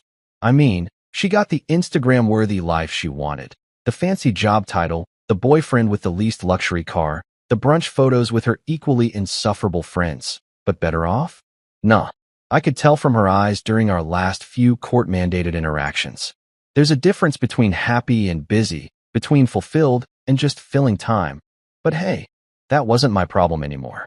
After the dust settled and the lawyers finally stopped calling, I rebuilt my life quietly. No flashy cars that scream, I'm compensating for something. No Instagram lifestyle where I document my breakfast like it's breaking news. No desperate attempts to prove anything to anyone. Just peace, coffee, lots of coffee, the good stuff I learned to brew myself because Starbucks prices are basically robbery, and coding. I dove back into what I loved before Clarissa convinced me that hobbies were fine, but they didn't pay for the kind of life she wanted. I spent my nights in front of my laptop, lines of code scrolling past like digital poetry, building things, fixing things, creating systems and algorithms that made sense in a way human relationships never seemed to. It was quiet. It was mine. It was exactly what I needed. But here's the thing about fate, and I mean this with all sincerity. Fate has a twisted, almost sadistic sense of humor. Like, if fate were a person, it would be that friend who sets you up on blind dates that go horrifically wrong, just so they have a good story to tell later. Because the universe, in its infinite comedy, decided that the same woman who mocked my boring life, who told our mutual friends that I'd never amount to anything, who literally used the phrase, "he has no ambition," in our divorce mediation like it was a clinical diagnosis, would end up working for a bank that technically, legally, and ironically worked for me. Yeah, you read that right. Clarissa Montgomery, branch manager extraordinaire, boss babe supreme. The woman who couldn't stop telling people about her important job and her impressive title and her corner office with the view of the parking garage, was about to find out that in the grand corporate structure of the financial world, she was basically my employee. She just didn't know it yet. Nobody did. And that's exactly how I wanted it, at least for now, because the reveal, the moment when her perfectly constructed reality came crashing down like a Jenga tower made of ego and expensive blazers, that was going to be sweeter than any revenge I could have plotted, mainly because I didn't even have to plot it. The universe did all the heavy lifting. I just had to show up and withdraw some money. Well, a lot of money. Like, enough money to make regional directors sweat through their suits kind of money. But I'm getting ahead of myself. First, I had to deal with Mrs. Keller's heating bill, walk into that bank like any regular customer, and watch Clarissa's face when she realized that the nobody she divorced was about to become her biggest problem. The boring guy in the Costco jeans was about to make her very interesting week very, very interesting. And honestly, I couldn't wait. Look, I've seen some messy divorces in my time. Friends, colleagues. That one guy at the gym who wouldn't shut up about his custody battle, but mine with Clarissa? That thing had more drama than a full season of one of those telenovelas my abuela used to watch, except with less passionate declarations and more passive-aggressive text messages sent at 2 in the morning. We're talking about a relationship collapse so spectacular that I'm pretty sure our lawyers are still dining out on the stories. But here's the kicker. The real entertainment wasn't even the divorce itself. It was watching Clarissa's family react to it, like I was some kind of tumor they'd finally managed to remove, and now they could all breathe easier and get back to their regularly scheduled programming of being moderately wealthy and extremely judgmental. The Montgomery family treated me like I was the house cat for the entire 6 years I was married into their little dynasty. You know the type.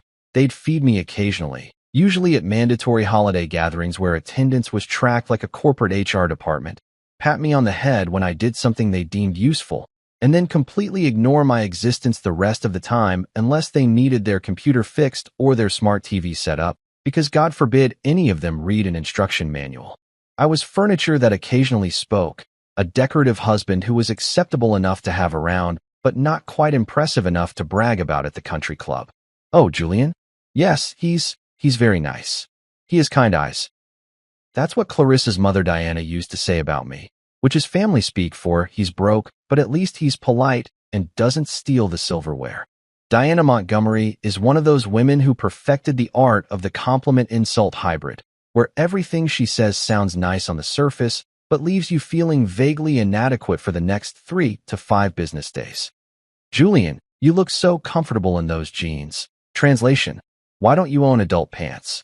It's so refreshing that you don't care about material things. Translation: we noticed you drive a Honda. You're so down to earth.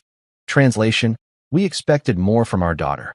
She'd smile with all her teeth, the kind of smile that politicians practice in mirrors, and touch my arm like we were co-conspirators in some scheme, except the scheme was just her tolerating my presence at family functions while quietly hoping Clarissa would wake up one day and upgrade to someone with a hyphenated last name and a trust fund.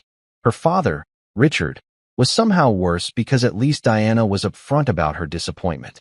Richard had this way of looking through me, like I was made of glass, or more accurately, like I was made of something so inconsequential that his eyes just naturally skipped over me to find something more interesting to focus on, like the wallpaper or his phone or literally anything else.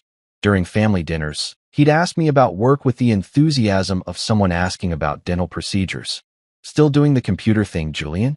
Yeah, Richard, still doing the computer thing, still making those ones and zeros dance, still living that thrilling IT life that you can barely pretend to understand. He'd nod, say something like, good, good, and then immediately pivot to talking about golf or the stock market or whatever rich guys discuss when they're not busy ignoring their sons-in-law. And Clarissa's sister Tiffany?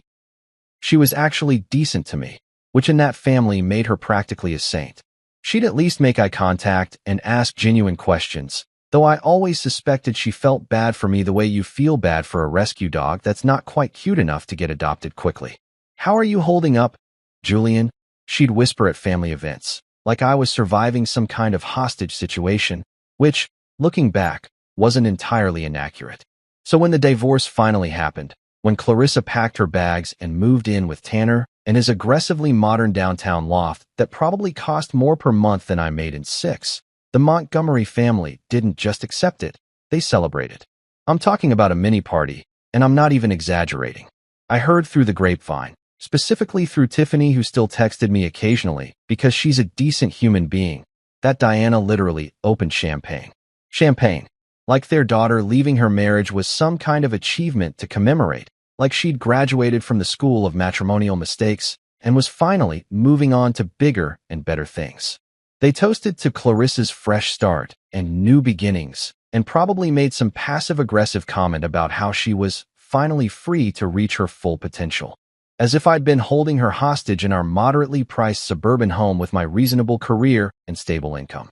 Meanwhile, while they were popping bottles and congratulating themselves on being rid of me, while Clarissa was updating her LinkedIn with her new promotion to branch manager at Summit Trust Bank, and making sure every single person in her network knew about it with a post that was basically a humble brag dissertation, I was quietly building something they couldn't even begin to comprehend.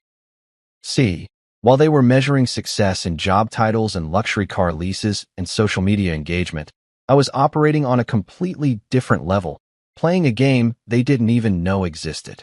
I took my heartbreak, my anger, my wounded pride, and all those nights I couldn't sleep because my brain wouldn't shut up about everything that went wrong, and I channeled it into something productive, something massive, something that would make Clarissa's impressive bank manager position look like a lemonade stand in comparison. I didn't need revenge, not in the traditional sense. I didn't need to slash tires or send anonymous emails or do any of that petty nonsense that people do when they're hurt. What I needed was patience. I needed time to build, to code, to create, to transform my skills into something so substantial that when the moment came, and I knew it would come because the universe loves irony, the reveal would be devastating without me having to do anything except exist. Revenge wasn't the goal. It was just a bonus feature, like when you buy a car and it comes with heated seats you didn't know you needed but now can't live without. I spent months, then years, working in silence. No announcements, no updates, no LinkedIn posts about my journey or my growth or any of that performative nonsense that people do when they need external validation for their accomplishments. I just worked. My apartment was modest, my car was practical, my clothes came from places where you could return things without a receipt, and to anyone looking at me from the outside, I was exactly what Clarissa said I was, a guy who was going nowhere, doing nothing, living small. Her family probably thought I was depressed, that I was struggling, that the divorce had broken me, and I was just limping through life trying to figure out how to move on from losing their precious daughter. They had no idea. None of them did. Not Clarissa with her corner office and her motivational posters. Not Diana with her barely concealed relief that I was out of the family. Not Richard with his complete indifference to my existence. Not even Tiffany with her sympathetic texts. They couldn't see what I was building because they were too busy looking down at me to notice that I was constructing something above their heads, Something so far beyond their understanding that when it finally came crashing down on them, they wouldn't even see it coming. And Summit Trust Bank, Clarissa's beloved workplace, the institution she was so proud to represent, the place where she felt important and powerful and successful, that bank, through a series of corporate structures and holding companies and financial relationships that most people don't bother to understand, was connected to my world in a way that was about to become very, very relevant. The irony was almost too perfect, like the universe had written a joke specifically for me and was just waiting for the right moment to deliver the punchline. I didn't need to seek revenge.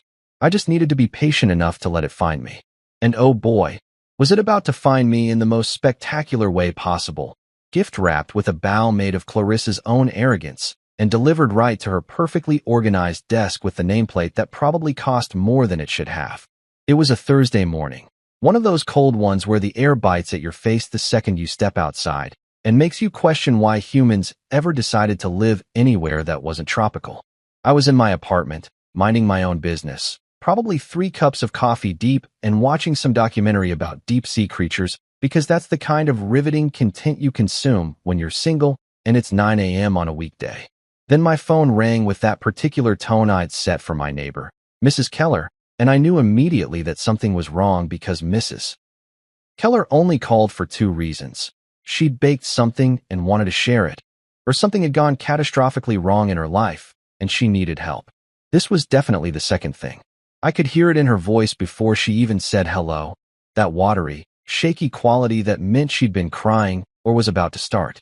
Mrs. Keller is 74 years old, lives alone in the apartment next to mine, makes a killer apple pie, and is basically the human embodiment of everything good about the generation that still writes thank you cards and remembers your birthday without Facebook reminding them. She's also on a fixed income, which is a polite way of saying the government sends her a check every month that barely covers her expenses, and any unexpected cost is basically a financial earthquake. "Julian, honey, I'm so sorry to bother you," she started, and I could already tell this was going to wreck my day emotionally because Mrs. Keller apologizes for existing, which drives me crazy. It's the heating bill. It's doubled this month, something about rate increases and cold weather adjustments, and my pension check, it hasn't arrived yet. They say it's delayed, maybe another week, and I need $250 to cover the difference or they're going to shut off my heat. And Julian, I can't be without heat. Not in this weather, I'll freeze. She was crying by the end of it, and I was already grabbing my jacket because there was exactly 0 chance I was letting this woman freeze in her apartment while I had money in the bank. "Mrs. Keller, don't worry about it. I got you. I'm heading to the bank right now. I'll have the money to you within the hour, okay? Don't cry, we're going to fix this."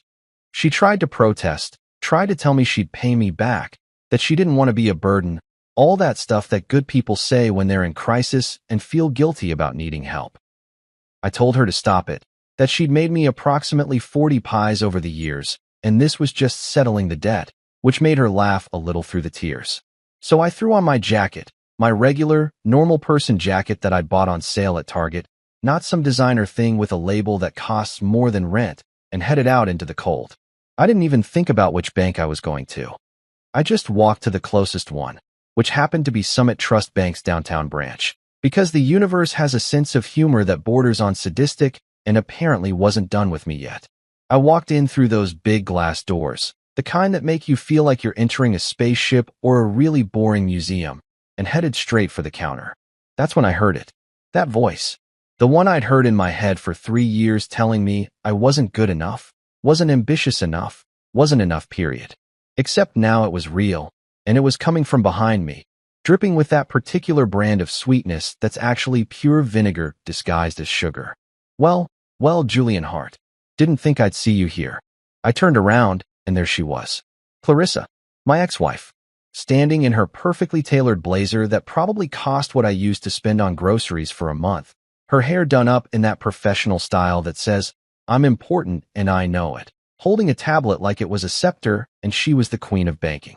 She had that grin on her face, that same grin I'd seen 1,000 times during our marriage whenever she felt like she'd won an argument or proven a point, the kind of smile that could curdle milk and make babies cry. I hadn't noticed the nameplate when I walked in. I hadn't noticed that Summit Trust was her bank, that this was her branch, that I'd just walked into enemy territory wearing sweatpants and yesterday's determination. But she'd noticed me immediately, probably spotted me the second I walked through the door like a predator noticing wounded prey wandering into her territory. "What brings you here?" she asked, and I could see her eyes scanning me up and down, taking inventory of my outfit, my posture, my entire existence, probably calculating my net worth based on my shoe quality. "Looking for a loan? I have to tell you, Julian, your credit score probably isn't what it used to be. Divorce is hard on the finances, isn't it?" She said this loud enough that the people around us could hear, because humiliating me privately wasn't enough. She needed an audience. I took a breath, reminded myself that I was here for Mrs. Keller, not for whatever psychological warfare Clarissa was trying to initiate.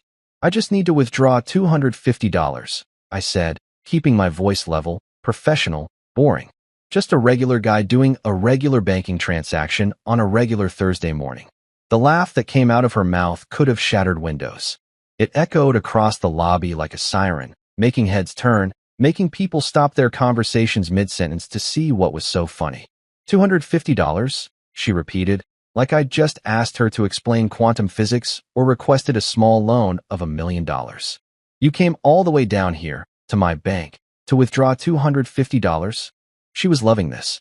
I could see it in her eyes, that gleeful spark that came from feeling superior, from having power over someone who used to be her equal.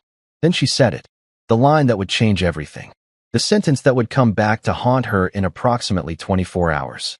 She leaned in slightly, her voice dropping to that condescending tone that managers use when they're about to crush someone's spirit, and said, $250?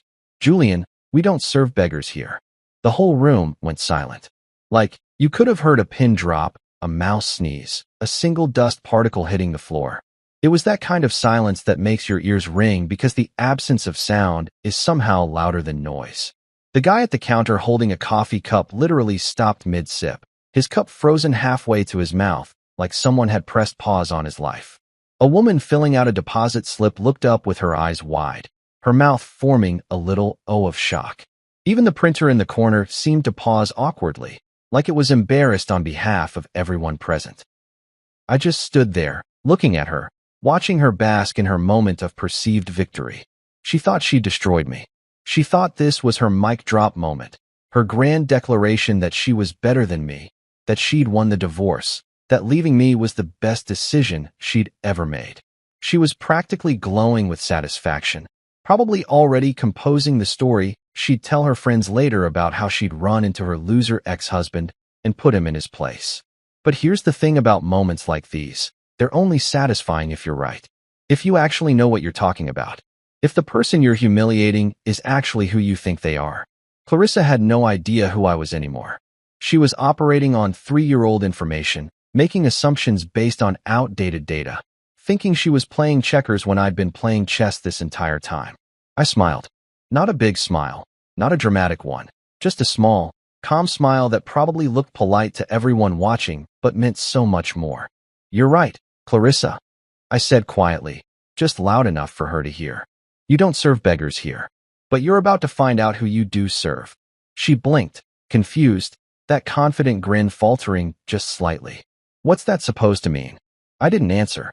I just turned around, walked back through those glass doors into the cold morning air, and headed home. Mrs. Keller would get her money.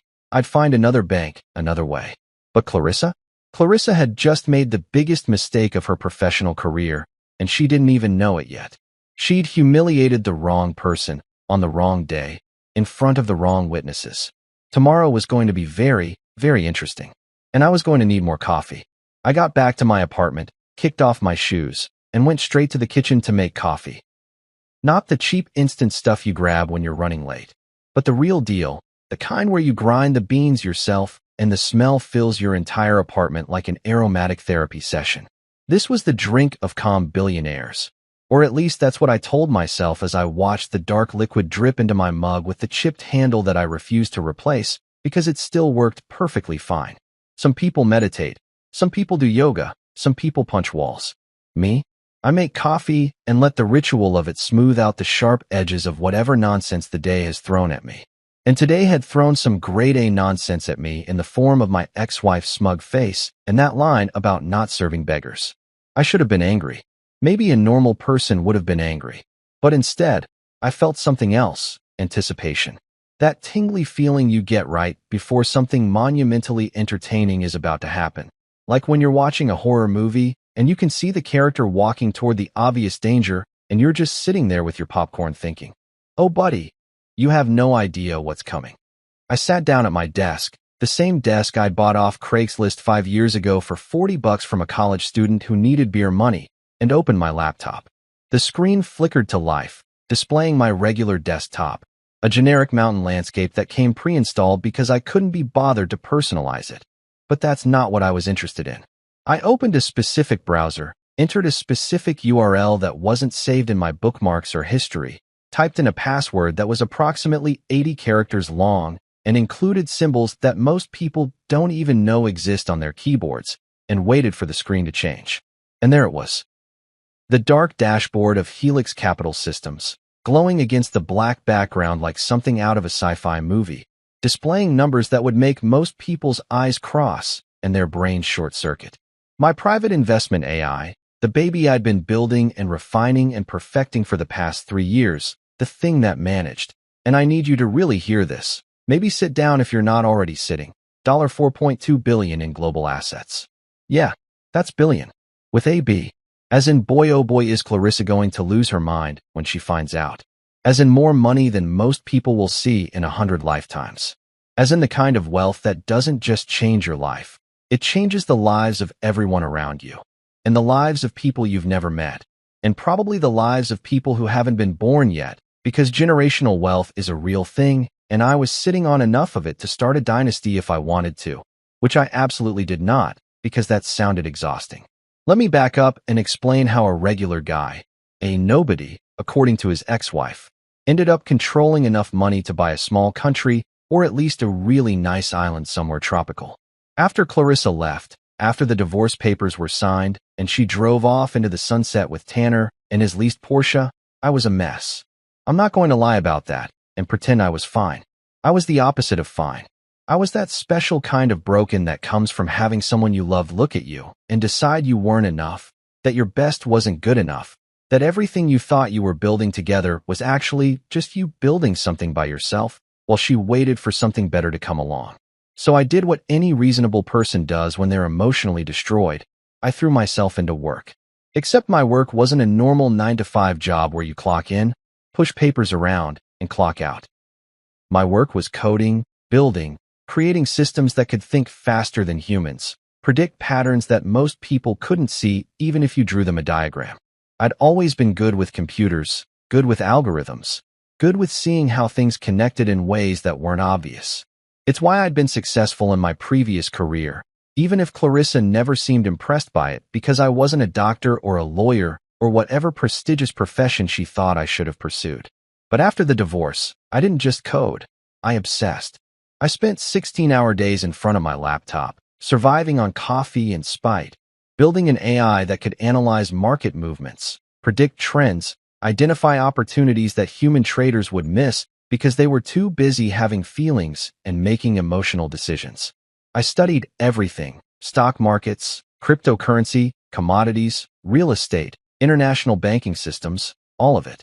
I read papers written by economists who had more degrees than I had houseplants. I watched the markets move like other people watch sports, seeing patterns in the chaos, finding order in the randomness. And then I built Helix. Named it after the double helix of DNA because this thing was going to evolve, adapt, learn, and become something that could survive in the brutal ecosystem of global finance. I started small, really small. I took my divorce settlement, which wasn't much because we'd agreed to split everything 50-50 and neither of us had much to split, and I put it into the system. Watched it work. Watched it make decisions faster than I could blink. Watched it turn a few $1,000s into 10,000, then 50,000, then 100,000.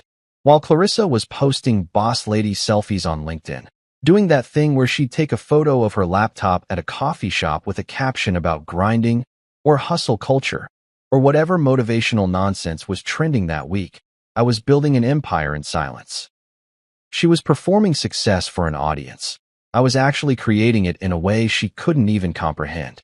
Every time she posted about closing a big deal at the bank, about hitting her quarterly targets, about getting recognition from her regional manager, I was watching my system move millions of dollars across markets so efficiently that it would have made her head spin. The beauty of Helix wasn't just that it made money. Lots of programs can make money if you're lucky or the market's good. The beauty was that it predicted market movements down to the millisecond. It could see a stock was going to jump 30 seconds before it happened. It could identify a cryptocurrency crash minutes before the panic started. It understood patterns in human behavior, in market psychology, in the way fear and greed moved through financial systems like weather patterns. And it was learning constantly, getting smarter with every trade, every transaction, every microsecond of data it processed. Within a year, I'd turned that initial investment into serious money. Not billionaire money yet, but enough that I could have bought a nice house, a fancy car, all the things Clarissa thought I could never afford. But I didn't. I lived in my same apartment, drove my same car, wore my same Target jeans, because the goal wasn't to look rich. The goal was to be so absurdly wealthy that looking rich would have been redundant and frankly kind of tacky. By year 2, I was managing 9 figures. That's hundreds of millions for anyone keeping track at home. And I did it all through a shell company, a maze of legal entities and offshore accounts that were completely legitimate. I had lawyers and accountants making sure of that, but completely anonymous. Nobody knew who owned Helix Capital, not the investors who trusted the system with their money, not the financial institutions that handled the transactions, not even the board members who took orders from an encrypted account named J. Hale, which was technically me, though they assumed J. Hale was some mysterious billionaire genius operating out of Silicon Valley or Wall Street, or maybe a private island somewhere. Plot twist. J. Hale was a guy in sweatpants eating leftover pizza in a rent-controlled apartment, and that guy was me. Now here's where it gets really funny, and I mean laugh until you cry. Universe has a sixth sense of humor funny. As Helix grew, as the portfolio expanded, I needed legitimate financial institutions to handle certain transactions, to hold accounts, to process the ungodly amount of money flowing through the system. So my team. Yes, I had a team by this point, lawyers and accountants and financial advisors who all worked for the mysterious J. Hale, set up relationships with various banks around the world. And one of those banks, through a series of corporate structures and holding companies that most people don't understand and don't care to understand, was connected to Summit Trust Bank. That's right, Summit Trust, the bank where Clarissa worked, where she was so proud to be a branch manager, was part of a larger financial network that ultimately handled some of my fund's transactions. Which meant, technically, legally, and hilariously, my ex-wife who called me a beggar and said I'd never amount to anything was essentially working for me. She just had no idea. I laughed when I first discovered this connection. Laughed so hard I spilled coffee all over my desk and had to scramble to save my keyboard. The irony was so perfect, so cosmically absurd, that I couldn't have planned it better if I'd tried. And I didn't try. That's the best part. The universe just handed this to me, gift-wrapped with a bow made of poetic justice. So there I sat, looking at my dashboard, watching $4.2 billion worth of assets being managed by algorithms I'd written, and I realized something. Tomorrow was going to be a very good day. Now, you'd think after getting publicly humiliated by my ex-wife in front of a bank full of witnesses, I want to storm back in there with a megaphone and a PowerPoint presentation about how rich I actually am. Maybe hire a skywriter to spell out my net worth over the building. Really lean into the dramatic reveal like some kind of financial superhero origin story. But that's not how real power works. Real power whispers. Real power doesn't need validation from people who wouldn't understand it anyway. And most importantly, real power knows that the best revenge isn't served hot or cold. It's served in a conference room with a legal team and a meeting agenda that slowly, methodically destroys someone's entire worldview. I wanted this to feel like a calendar invite that ruins lives. You know the kind. Those meeting requests that pop up in your email with an innocuous subject line like quick sync or touch base, but you know, deep in your soul, that someone's about to get fired or a project's about to get canceled or your entire department is being restructured. I wanted Clarissa to walk into a room thinking it was just another boring Thursday meeting, maybe grab a coffee first, check her phone, fix her lipstick, and then have the floor drop out from under her designer heels in the most professional way possible. So I did what any reasonable secret billionaire would do. I called my lawyer. Well, not just my lawyer. Derek Lang was technically my legal counsel, but really he was part lawyer, part strategic advisor, part therapist, and full-time sarcasm expert. The man could find the humor in a tax audit and make contract negotiations feel like comedy shows.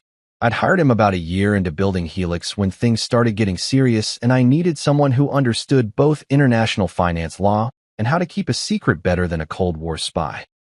He was worth every penny of his absolutely obscene hourly rate, and considering I was paying him with money that literally generated itself while I slept, I wasn't exactly counting pennies. I picked up my phone and dialed his number. He answered on the second ring, because Derek Lang doesn't let calls go to voicemail unless he's actively in court or deliberately avoiding someone. And since I paid him enough to buy a yacht every quarter, he definitely wasn't avoiding me. "Morning, boss," he said, and I could hear the smile in his voice. Derek was one of maybe 3 people on the planet who knew my real identity, who understood that Julian Hart, the divorced nobody, and Jay Hale, the mysterious billionaire, were the same person. He thought it was the funniest thing in the world, this double life I was living. Called it my Clark Kent routine, except instead of a phone booth, I just changed from sweatpants to a suit. "Morning, Derek. I need you to set something up for me. This should be good. What happened? Did someone insult your Honda again?"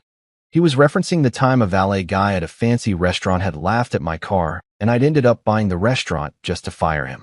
Okay, I didn't actually do that, but Derek liked to joke that I should have. Better. My ex-wife called me a beggar yesterday. In public.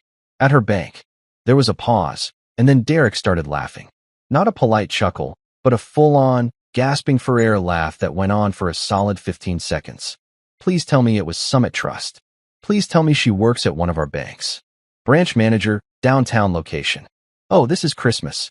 This is better than Christmas. This is like Christmas and my birthday and the Super Bowl all happening at once. What do you want to do?" I took a sip of my coffee, letting the moment breathe. Set up a meeting with Summit Trust's regional director. Tomorrow if possible. Call it a risk reassessment. Make it sound urgent, but not alarming. You know, that special tone that makes middle managers sweat through their shirts. Done. Who's attending from our side? Representative from Helix Capital. Specifically Jay Hale. Another pause. So, basically you. In a suit. Looking like you have money instead of looking like you're about to fix someone's printer. Exactly. Think you can make it happen? Boss, I can make anything happen. That's why you pay me the big bucks. Is the branch manager going to be in this meeting? That's up to their regional director. But I'm guessing when he hears that Helix Capital wants to discuss their relationship with Summit Trust, he's going to want all hands on deck, including his star branch manager. Derek was quiet for a moment, and I could practically hear the gears turning in his head, the beautiful legal machinery calculating all the ways this could go. "You're not actually going to pull your funds, are you? That seems excessive." "Derek, she called me a beggar. In front of customers. While I was trying to help my elderly neighbor pay her heating bill." "Okay, yeah, pull the funds. Pull all of them. Burn it down. I'll draft the paperwork. I haven't decided yet what I'm actually going to do. But I want the option. I want to walk into that room with the power to completely destroy her career, and then I'll decide in the moment whether or not I actually pull the trigger. You're a better man than me. I'd have already started transferring assets. That's why you're the lawyer and I'm the client. You get to be ruthless. I get to pretend I'm conflicted about it." He laughed again. "I'll send you the meeting details within the hour. What should I tell them the meeting's about specifically?" "Portfolio review and risk assessment regarding Summit Trust's operational standards and client service protocols.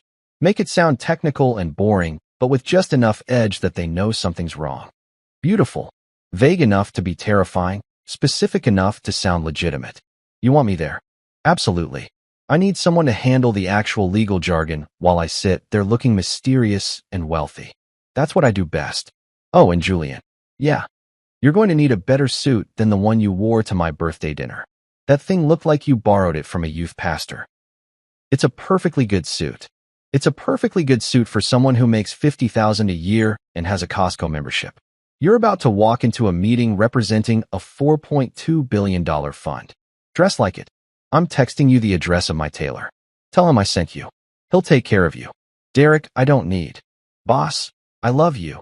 But I'm not sitting in a meeting with a secret billionaire who looks like he's about to sell me a used Camry. Get the suit. Expense it. Hell, buy 5 suits. You can afford it.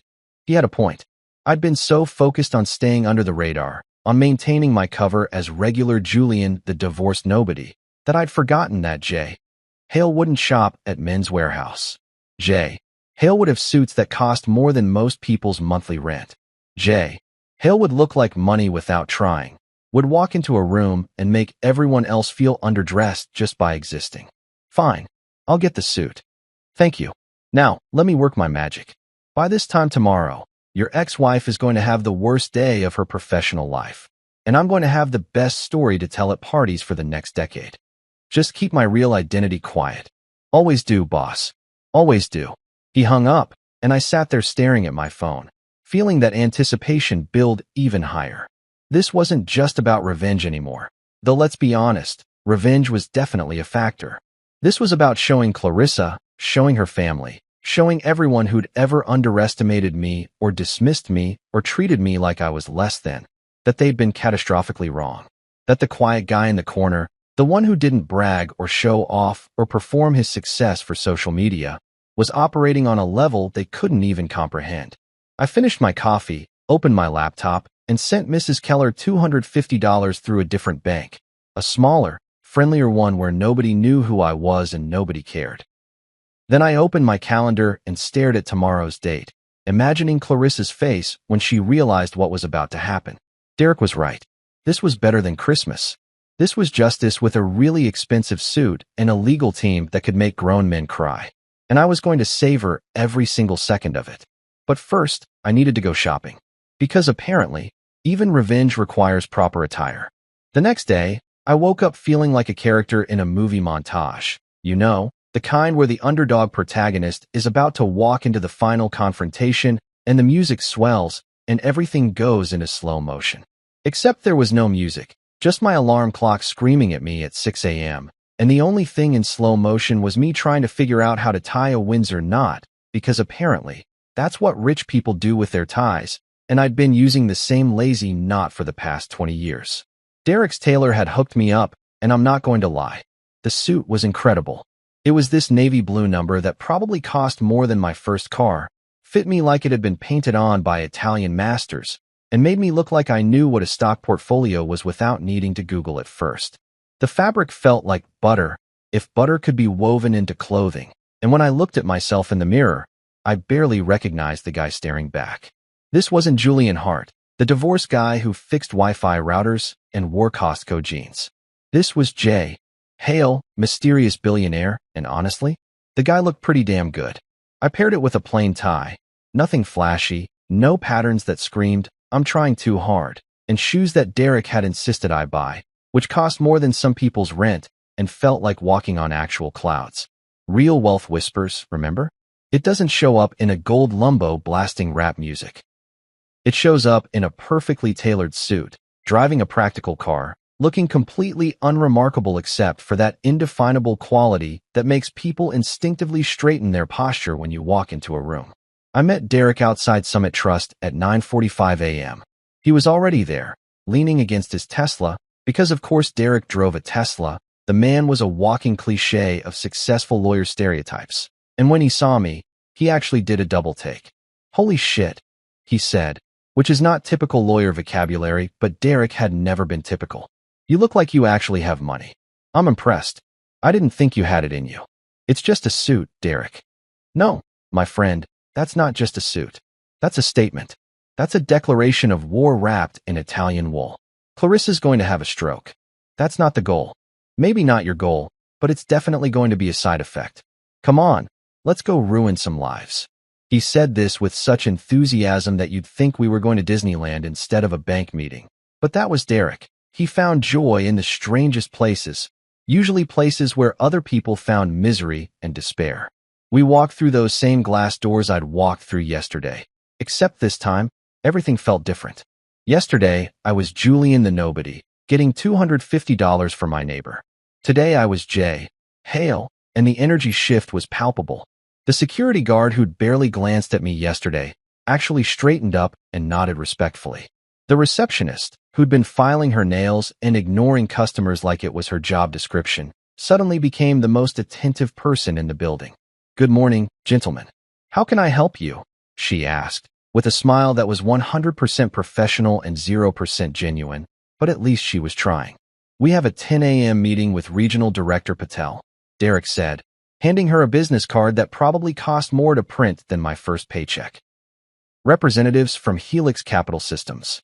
The change in her demeanor was instant. Her eyes went wide. Her smile went from customer service to actual fear, and she picked up the phone so fast I'm surprised she didn't sprain something. "Mr. Patel? Your 10 a.m. is here." "Yes, sir. Right away, sir." She hung up and gestured toward the elevator with a hand that was slightly shaking. "Top floor, executive suite. Mr. Patel will meet you there personally." We rode the elevator in silence, Derek checking his phone and occasionally smirking at whatever he was reading, me trying to keep my heart rate under control, because despite the suit and the confidence and the $4.2 billion sitting in various accounts around the world, I was still human, and this was still terrifying. Not the meeting itself. I'd been in plenty of high-stakes meetings over the past few years, even if they'd been virtual and nobody could see that I was wearing sweatpants below the camera line. But this was personal. This was Clarissa's territory, her domain, the place where she felt powerful and important, and I was about to destroy it. The elevator doors opened, and there he was, Mr. Rajesh Patel, Regional Director, practically vibrating with anxiety. He was a short man in his 50s, wearing a suit that was nice, but not as nice as mine. I noticed that immediately and filed it away as a small victory. And he had that particular expression that middle management gets when they know something's wrong but don't know what yet. Fear mixed with forced professionalism, like a dog that knows it's going to the vet but is trying to act excited about the car ride. "Mr. Hale, such an honor, such an honor." He rushed forward with his hand extended, shaking mine so enthusiastically I thought his arm might fall off. "We're thrilled to have Helix Capital as a partner." "Absolutely thrilled. Please, come this way. We have the conference room prepared." We followed him down a hallway lined with motivational posters about teamwork and success and other corporate nonsense that meant nothing, past offices where employees were pretending to work while obviously trying to see who we were, and into a conference room that was trying way too hard to look impressive. Big table, leather chairs, a view of the parking garage, real luxury stuff. And there, sitting at the table with a tablet in front of her, and that same confident smile from yesterday, was Clarissa. She looked up when we walked in, and I watched in real time as her brain tried to process what her eyes were seeing. First there was confusion. Who are these suit-wearing men? Then recognition. Wait, is that Julian? Then complete and utter bewilderment. Why is Julian here in a suit that costs more than my monthly salary? "Julian," she said, and her voice cracked slightly on the second syllable. "What are you? Why are you?" Mr. Patel looked between us, confused. "You two know each other?" "We used to," I said calmly, pulling out a chair and sitting down like I owned the place. Which, technically, in a weird corporate structure kind of way, I kind of did. Mrs. Montgomery and I were married once. Ancient history. Clarissa's face went through about 15 different colors, landing somewhere between pale and about to vomit. "I don't understand. What's going on? Mr. Patel, why is my ex-husband in this meeting?" Derek, bless him, jumped in with the smooth professionalism of a man who'd done this dance 1,000 times. "Mrs. Montgomery, allow me to introduce Mr. J. Hale, founder and CEO of Helix Capital Systems. Mr. Hale, this is Clarissa Montgomery, branch manager." The silence that followed was so thick you could have cut it with a knife, packaged it, and sold it as premium awkwardness. Clarissa's mouth opened and closed like a fish that had just been pulled out of water and was trying to figure out where all the oxygen went. Mr. Patel looked confused, probably trying to do the math on how his branch manager's ex-husband was apparently a billionaire CEO. I let the moment breathe, let it stretch out until it was almost uncomfortable, and then I leaned forward slightly, folded my hands on the table, and looked at Mr. Patel directly. "Thank you for taking this meeting on such short notice. I'll get straight to the point. Helix Capital is withdrawing all its assets from your institution. Effective immediately." Mr. Patel's face went from confused to horrified so fast I'm pretty sure he broke some kind of record. All of them? Surely you mean all $4.2 billion. I confirmed, keeping my voice level and professional, like I was ordering coffee instead of essentially pulling the financial equivalent of ripping out someone's spine. Every account, every fund, every asset currently held or managed through Summit Trust or its parent companies. We'll be transferring them to other institutions by end of business today. Clarissa made a sound that was somewhere between a gasp and a whimper. 4.2 billion. She was staring at me like I'd just grown a second head, or maybe like I'd announced I was actually an alien who'd been wearing a Julian Hart costume this whole time. That's not possible. You can't. I turned to look at her, really look at her, and smiled the kind of smile you give someone when you're about to deliver the punchline to a joke they didn't know they were part of. Didn't look like someone with money yesterday, did I? Didn't look like someone worth respect? You were right, Clarissa. Your bank doesn't serve beggars. I paused, letting that sink in. But apparently, it works for them. The color drained from her face completely. Mr. Patel looked like he was about to pass out, hyperventilate, or possibly both simultaneously. Derek was trying very hard not to laugh and failing miserably. I could see his shoulders shaking.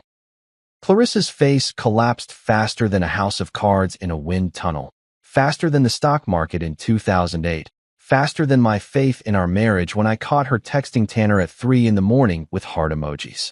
It was the kind of facial expression that transcends normal human emotion and enters the territory of existential crisis, where your entire understanding of reality just shatters and you're left trying to pick up pieces that don't fit together anymore. Her perfectly applied makeup suddenly looked like war paint on a losing soldier, and those designer heels she loved so much might as well have been cement blocks dragging her down into an abyss of her own making. Julian, wait. Her voice cracked, and I mean really cracked, like a teenage boy going through puberty kind of crack. She stood up so fast her chair rolled backward and hit the wall with a thud that made everyone jump. You can't do this. You can't just. This will ruin me. The branch, my position, everything I've worked for. You'll destroy it all. I looked at her calmly, like she was a stranger asking me for directions instead of my ex-wife, who was currently experiencing what I can only describe as a professional apocalypse. I'm not destroying anything, Clarissa. I'm simply moving my assets to an institution that values all its clients equally, regardless of how they dress or how much they're withdrawing on any given day. It's just business. Just business. She was practically shrieking now, and Mr. Patel looked like he wanted to crawl under the table and die. Just business? You're doing this because of yesterday. Because of what I said. What did you say yesterday? Mr. Patel asked, his voice barely above a whisper, like he already knew the answer was going to be bad, but needed to hear it anyway. The way you need to check your bank account, even though you know you're broke. Clarissa opened her mouth, closed it, opened it again. She looked like a fish, which was ironic because she was definitely drowning right now, just not in water. It was a misunderstanding. Julian came in to withdraw a small amount, and I made a joke. That's all. Just a joke. She called me a beggar, I said flatly, looking at Mr. Patel. In front of your entire lobby. Said you don't serve beggars here. I was trying to help my 74-year-old neighbor pay her heating bill so she wouldn't freeze to death, and your branch manager decided that was an appropriate time to publicly humiliate me based on my appearance. The sound Mr. Patel made was somewhere between a gasp and a groan, like someone had just kicked him in the stomach and then told him his house was on fire. He turned to Clarissa with an expression that could have melted steel. You said what? I didn't know. Clarissa was crying now, actual tears running down her face, ruining that expensive makeup she probably spent an hour applying this morning. How was I supposed to know? He looked like he was wearing sweatpants. He drives a Honda. He lives in a regular apartment. There was no indication that I interrupted, my voice still calm, still measured, still utterly in control while she spiraled into chaos. That I had money? That I deserved basic human respect? That I was worth treating with dignity? Which one of those things requires a certain net worth, Clarissa? She had no answer to that. Nobody did. The silence in that conference room was so absolute, so complete, that I could hear the fluorescent lights humming overhead, could hear Mr. Patel's labored breathing, could hear Derek trying unsuccessfully to suppress what was definitely a snicker. Mr. Patel stood up slowly, like a man walking to his own execution, and turned to face Clarissa with the kind of expression that ends careers. Mrs. Montgomery, you insulted a client. not just any client. Apparently one of the largest clients our institution has ever had the privilege of serving. You discriminated against him based on his appearance, his choice of vehicle, and the amount he was withdrawing. You violated approximately 15 company policies that I can name off the top of my head, and probably another 20 that our legal department will gleefully point out in the next hour. Mr. Patel, please. Effective immediately, you're terminated. He said it with the finality of a judge delivering a sentence, and honestly, that's exactly what it was. Security will escort you from the building. You have 15 minutes to collect your personal belongings. Your access credentials will be deactivated, and you will receive a formal termination letter by end of business today detailing the reasons for your dismissal. Clarissa's legs seemed to give out, and she collapsed back into her chair like a puppet with cut strings. You can't. This is unfair. I've been a model employee for 6 years. I've exceeded every target, brought in millions in new accounts. My performance reviews have been outstanding. And you threw all of that away, Mr. Patel said coldly. The moment you decided that someone's worth as a human being was determined by their bank balance. In one interaction, you managed to cost this institution potentially billions of dollars and expose us to a discrimination lawsuit that our legal team is probably already having nightmares about. Right on cue, 2 security guards appeared at the door. They must have been called before we even got to the building. Mr. Patel was clearly a man who prepared for contingencies. They stood there awkwardly, trying to look professional while obviously being deeply uncomfortable with the whole situation. Because let's be real, nobody enjoys escorting a crying woman out of her workplace, even if she absolutely deserves it. Clarissa looked at me one last time, mascara running down her face, her confident boss babe persona completely shattered and scattered across the conference room floor like broken glass. Julian, please. We were married. That has to count for something. You can't let them do this to me. And here's where I could have been magnanimous. I could have been the bigger person, could have said something about how I didn't want her fired, just wanted an apology, could have played the role of the gracious winner who shows mercy to the defeated opponent. But you know what? I looked at her sitting.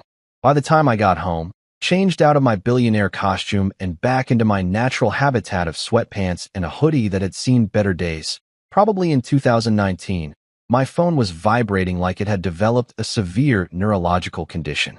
I'm talking constant buzzing, the kind that makes you think maybe you accidentally signed up for some kind of spam text service, except instead of offers for cheap car insurance, I was getting front row seats to the Montgomery family's complete and total meltdown.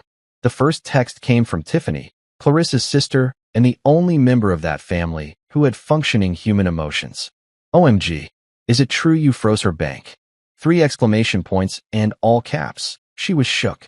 I could picture her sitting somewhere, probably at her marketing job that she was definitely not doing at the moment, staring at her phone with her mouth hanging open like she'd just witnessed a UFO landing in her backyard. I texted back, didn't freeze anything. Just moved my assets to a more respectful institution. Professional, calm, the kind of response that makes you sound reasonable even when you've just nuked someone's career from orbit. She replied within seconds, Clarissa's having a complete breakdown. Mom's freaking out. Dad locked himself in his study. This is insane. Also, kind of iconic? Is that wrong to say? I actually laughed at that. At least Tiffany had perspective. Not wrong. Accurate. Then came the call from Diana, Clarissa's mother, the woman who'd spent 6 years treating me like a disappointing houseplant that wouldn't die no matter how much she neglected it. I almost didn't answer, but curiosity got the better of me. I wanted to hear what she'd say now that her daughter's life had imploded and I'd turned out to be exactly the opposite of what they'd all assumed. Julian. Her voice was ice cold, the kind of cold that makes Antarctica look like a tropical vacation. How could you humiliate her like this? In public? Getting her fired from her job? This is cruel, even for you. Even for me. Like I had a history of cruelty. Like I was known for going around destroying people's careers for fun. The audacity was actually impressive. Diana, I said, keeping my voice level because the high road is easier to navigate when you're sitting on a pile of money. I didn't get her fired. She got herself fired by calling a client a beggar. In public. I just happened to be that client, and I happened to be able to do something about it. You could have been the bigger person. You could have forgiven her. Instead, you went nuclear and destroyed her career out of spite. Publicly, I added helpfully. I destroyed her career publicly. You know, the same way she publicly humiliated me yesterday.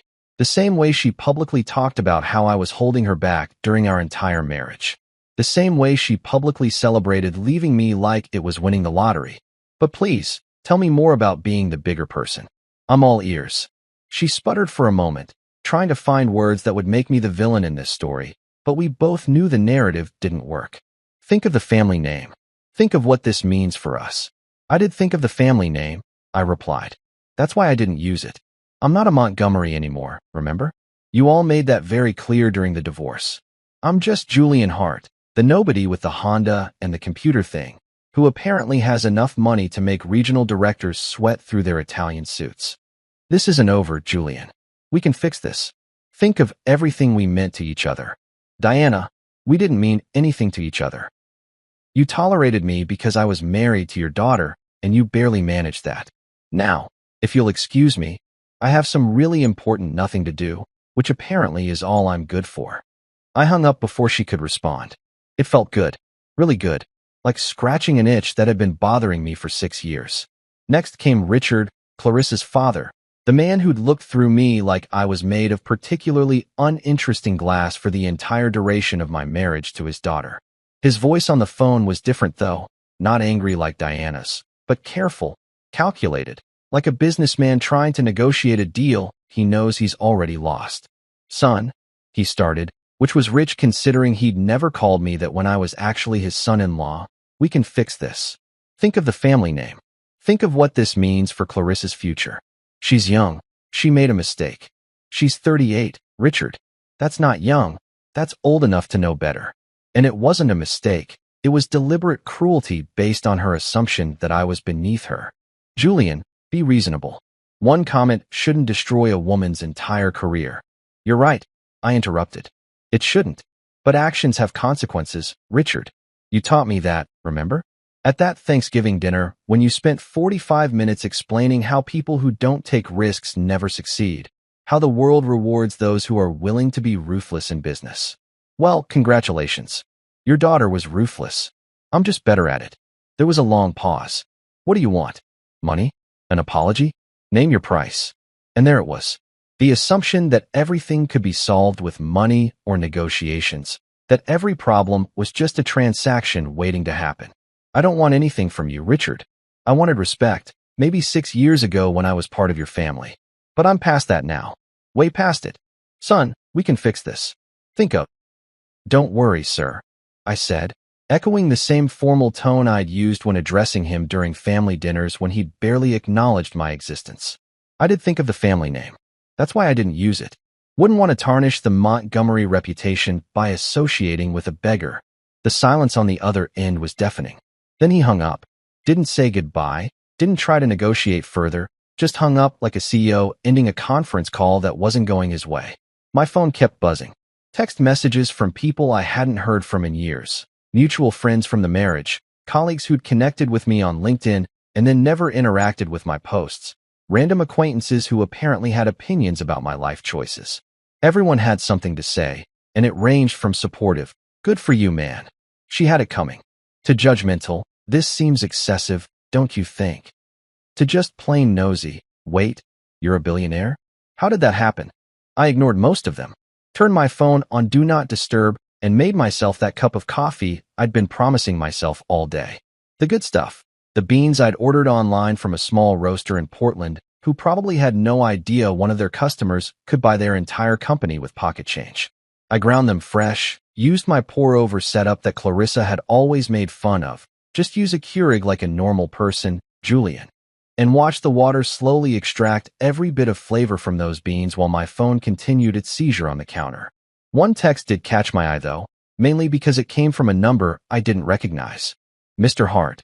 This is Amanda Rees from the New York Financial Times. I'm working on a story about Helix Capital and its mysterious founder, Jay Hale.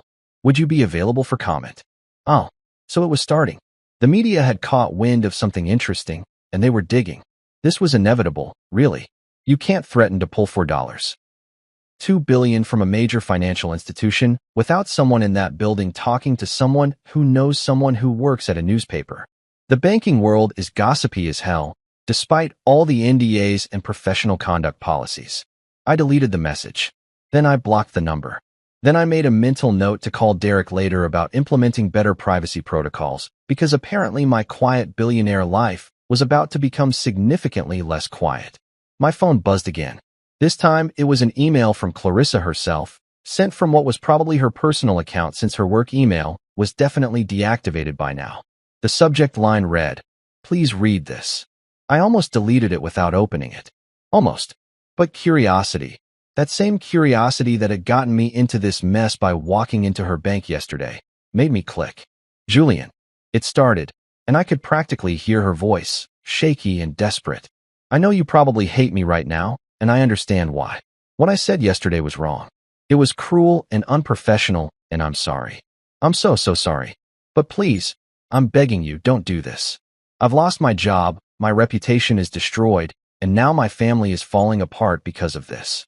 Tanner left me, said he couldn't be with someone who was this much of a liability. Everything I worked for is gone. Isn't that enough? Haven't I paid enough for one stupid comment?" I read it twice, waiting to feel something. Sympathy maybe, or regret, or even satisfaction. But all I felt was tired. Tired of the drama, tired of being the villain in someone else's story, tired of having to justify standing up for myself. I closed the email without responding. She'd asked if she'd paid enough for one stupid comment, and honestly, that wasn't my problem to solve anymore. She'd made her choices, said her words, built her reputation on looking down at people she deemed beneath her. The consequences of that weren't my responsibility. I took my coffee to the window and looked out at the city, at all the people going about their lives completely unaware that somewhere in this urban sprawl, a minor drama was playing out that would make absolutely zero difference to any of them. They had their own problems, their own victories, their own stories. And me? I had my coffee, my sweatpants, and the satisfying knowledge that sometimes, just sometimes, the universe lets you be petty and righteous at the same time. My phone buzzed one more time. Another text from Tiffany. "For what it's worth, I think you're handling this better than any of us would. Also, can you teach me about investing? Clearly, you know something we don't." I smiled and texted back. "Step 1. Don't judge people by their Honda." "Noted," she replied. "Step 2. Make really good coffee and be patient. Everything else is just details." A week passed. 7 days of radio silence from the Montgomery family. 7 days of me living my regular life. Coding, managing my portfolio, visiting Mrs. Keller, who insisted on baking me 3 different pies as repayment for the $250, even though I told her approximately 40 times that it wasn't necessary. 7 days of the story slowly fading from the immediate crisis zone into the "remember when that happened" category. The media had sniffed around for a day or two, but without confirmation of Jay Hale's real identity, and without anyone willing to go on record about what actually happened. The story died like most financial gossip does, quietly and without resolution. Then, on a Tuesday afternoon while I was debugging some code that was being particularly stubborn, my phone rang. "Clarissa."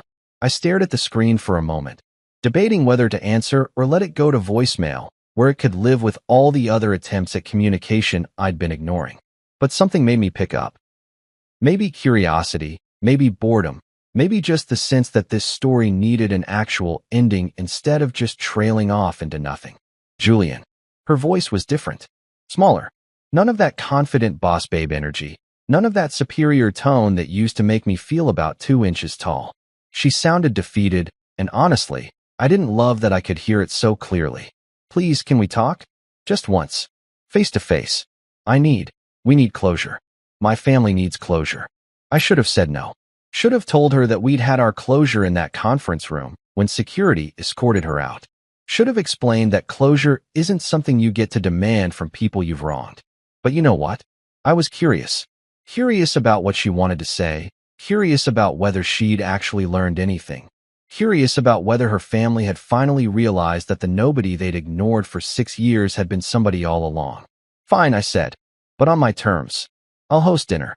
Friday night, 7 p.m. You, your parents, and Tiffany if she wants to come. I'll text you the address." There was a pause. "Dinner? At your place?" "Problem with that?" "No, I didn't think you'd want us in your home. Clarissa, if I wanted to keep being petty, I'd make you meet me at a McDonald's." This is me being civilized. Take it or leave it. We'll be there. Thank you, Julian. Really. I hung up and immediately called Derek, because obviously I needed a witness/moral support / someone to stop me if I decided to do something stupid like forgive her. You invited them to dinner?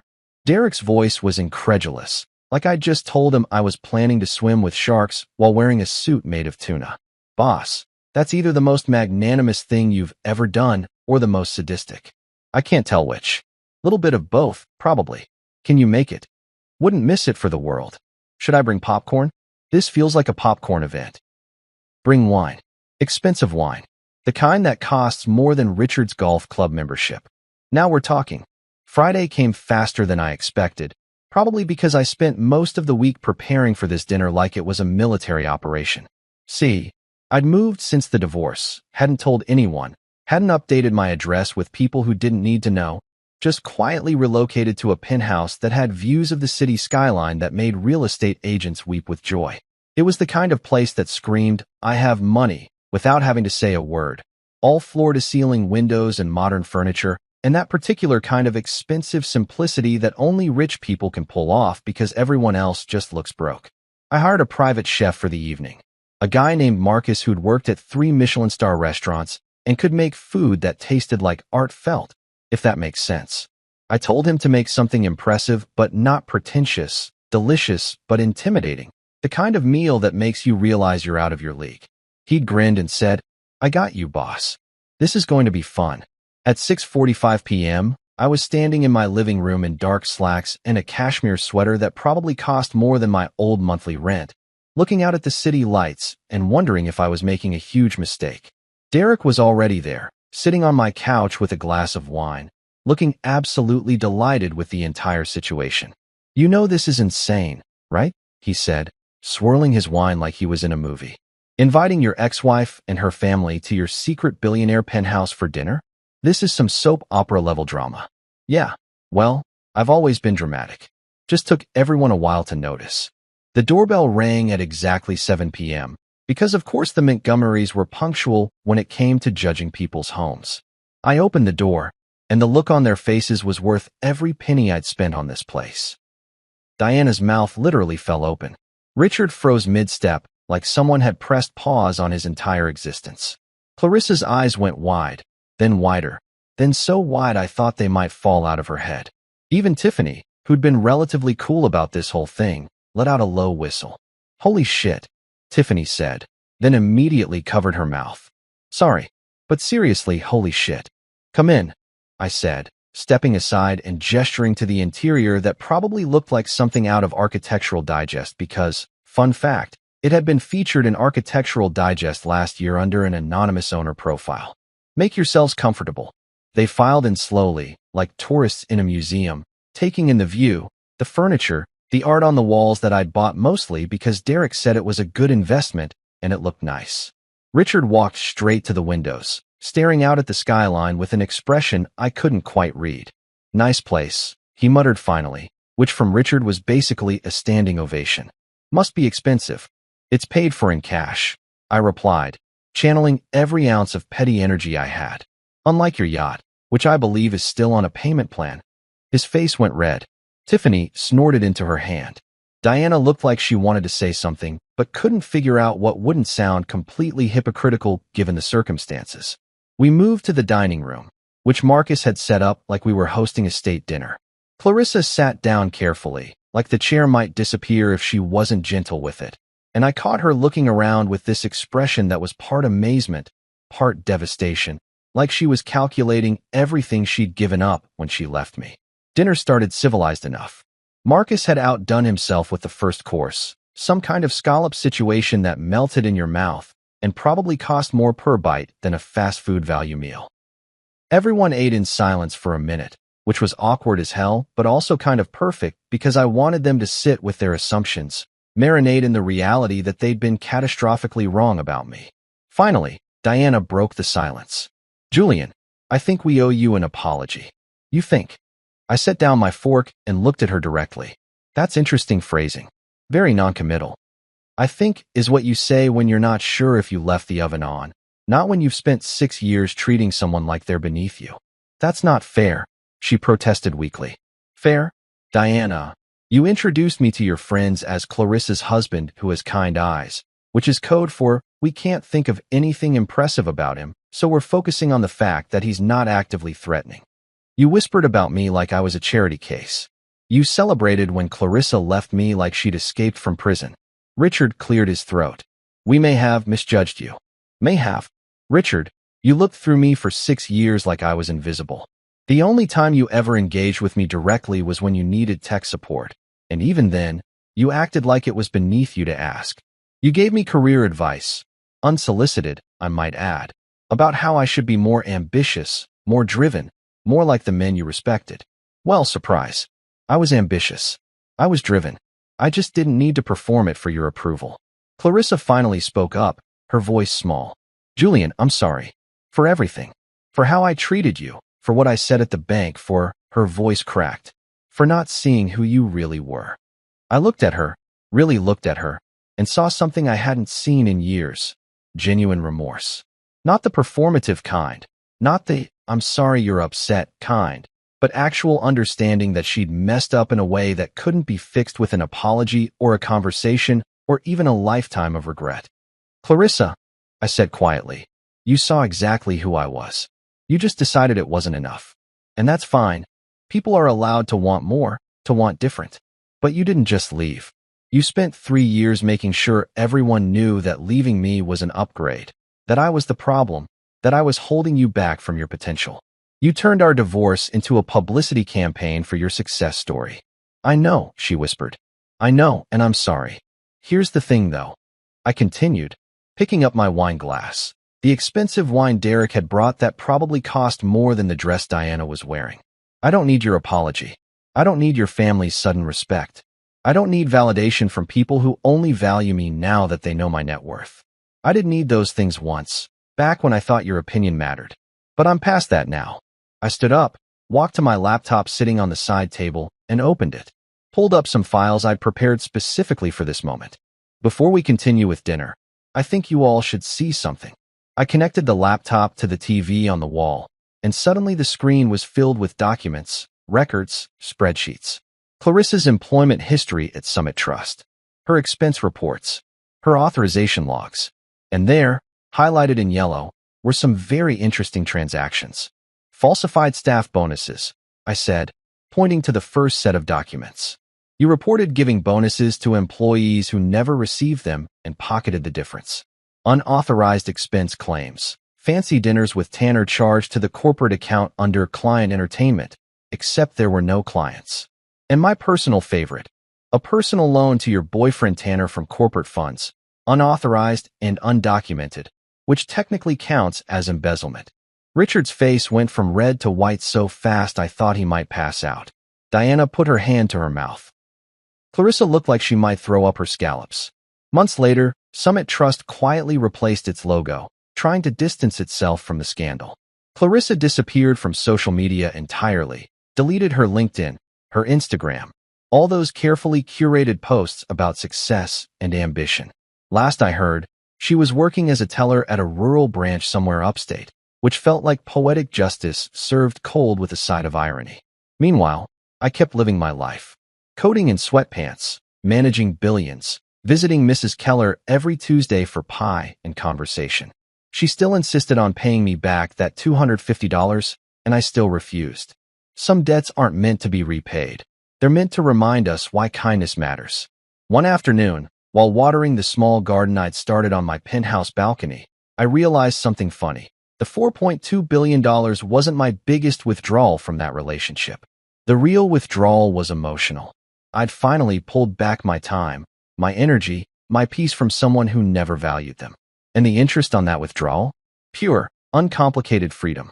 So yes, Clarissa, you were right about one thing. Your bank doesn't serve beggars. But I don't bank with clowns either.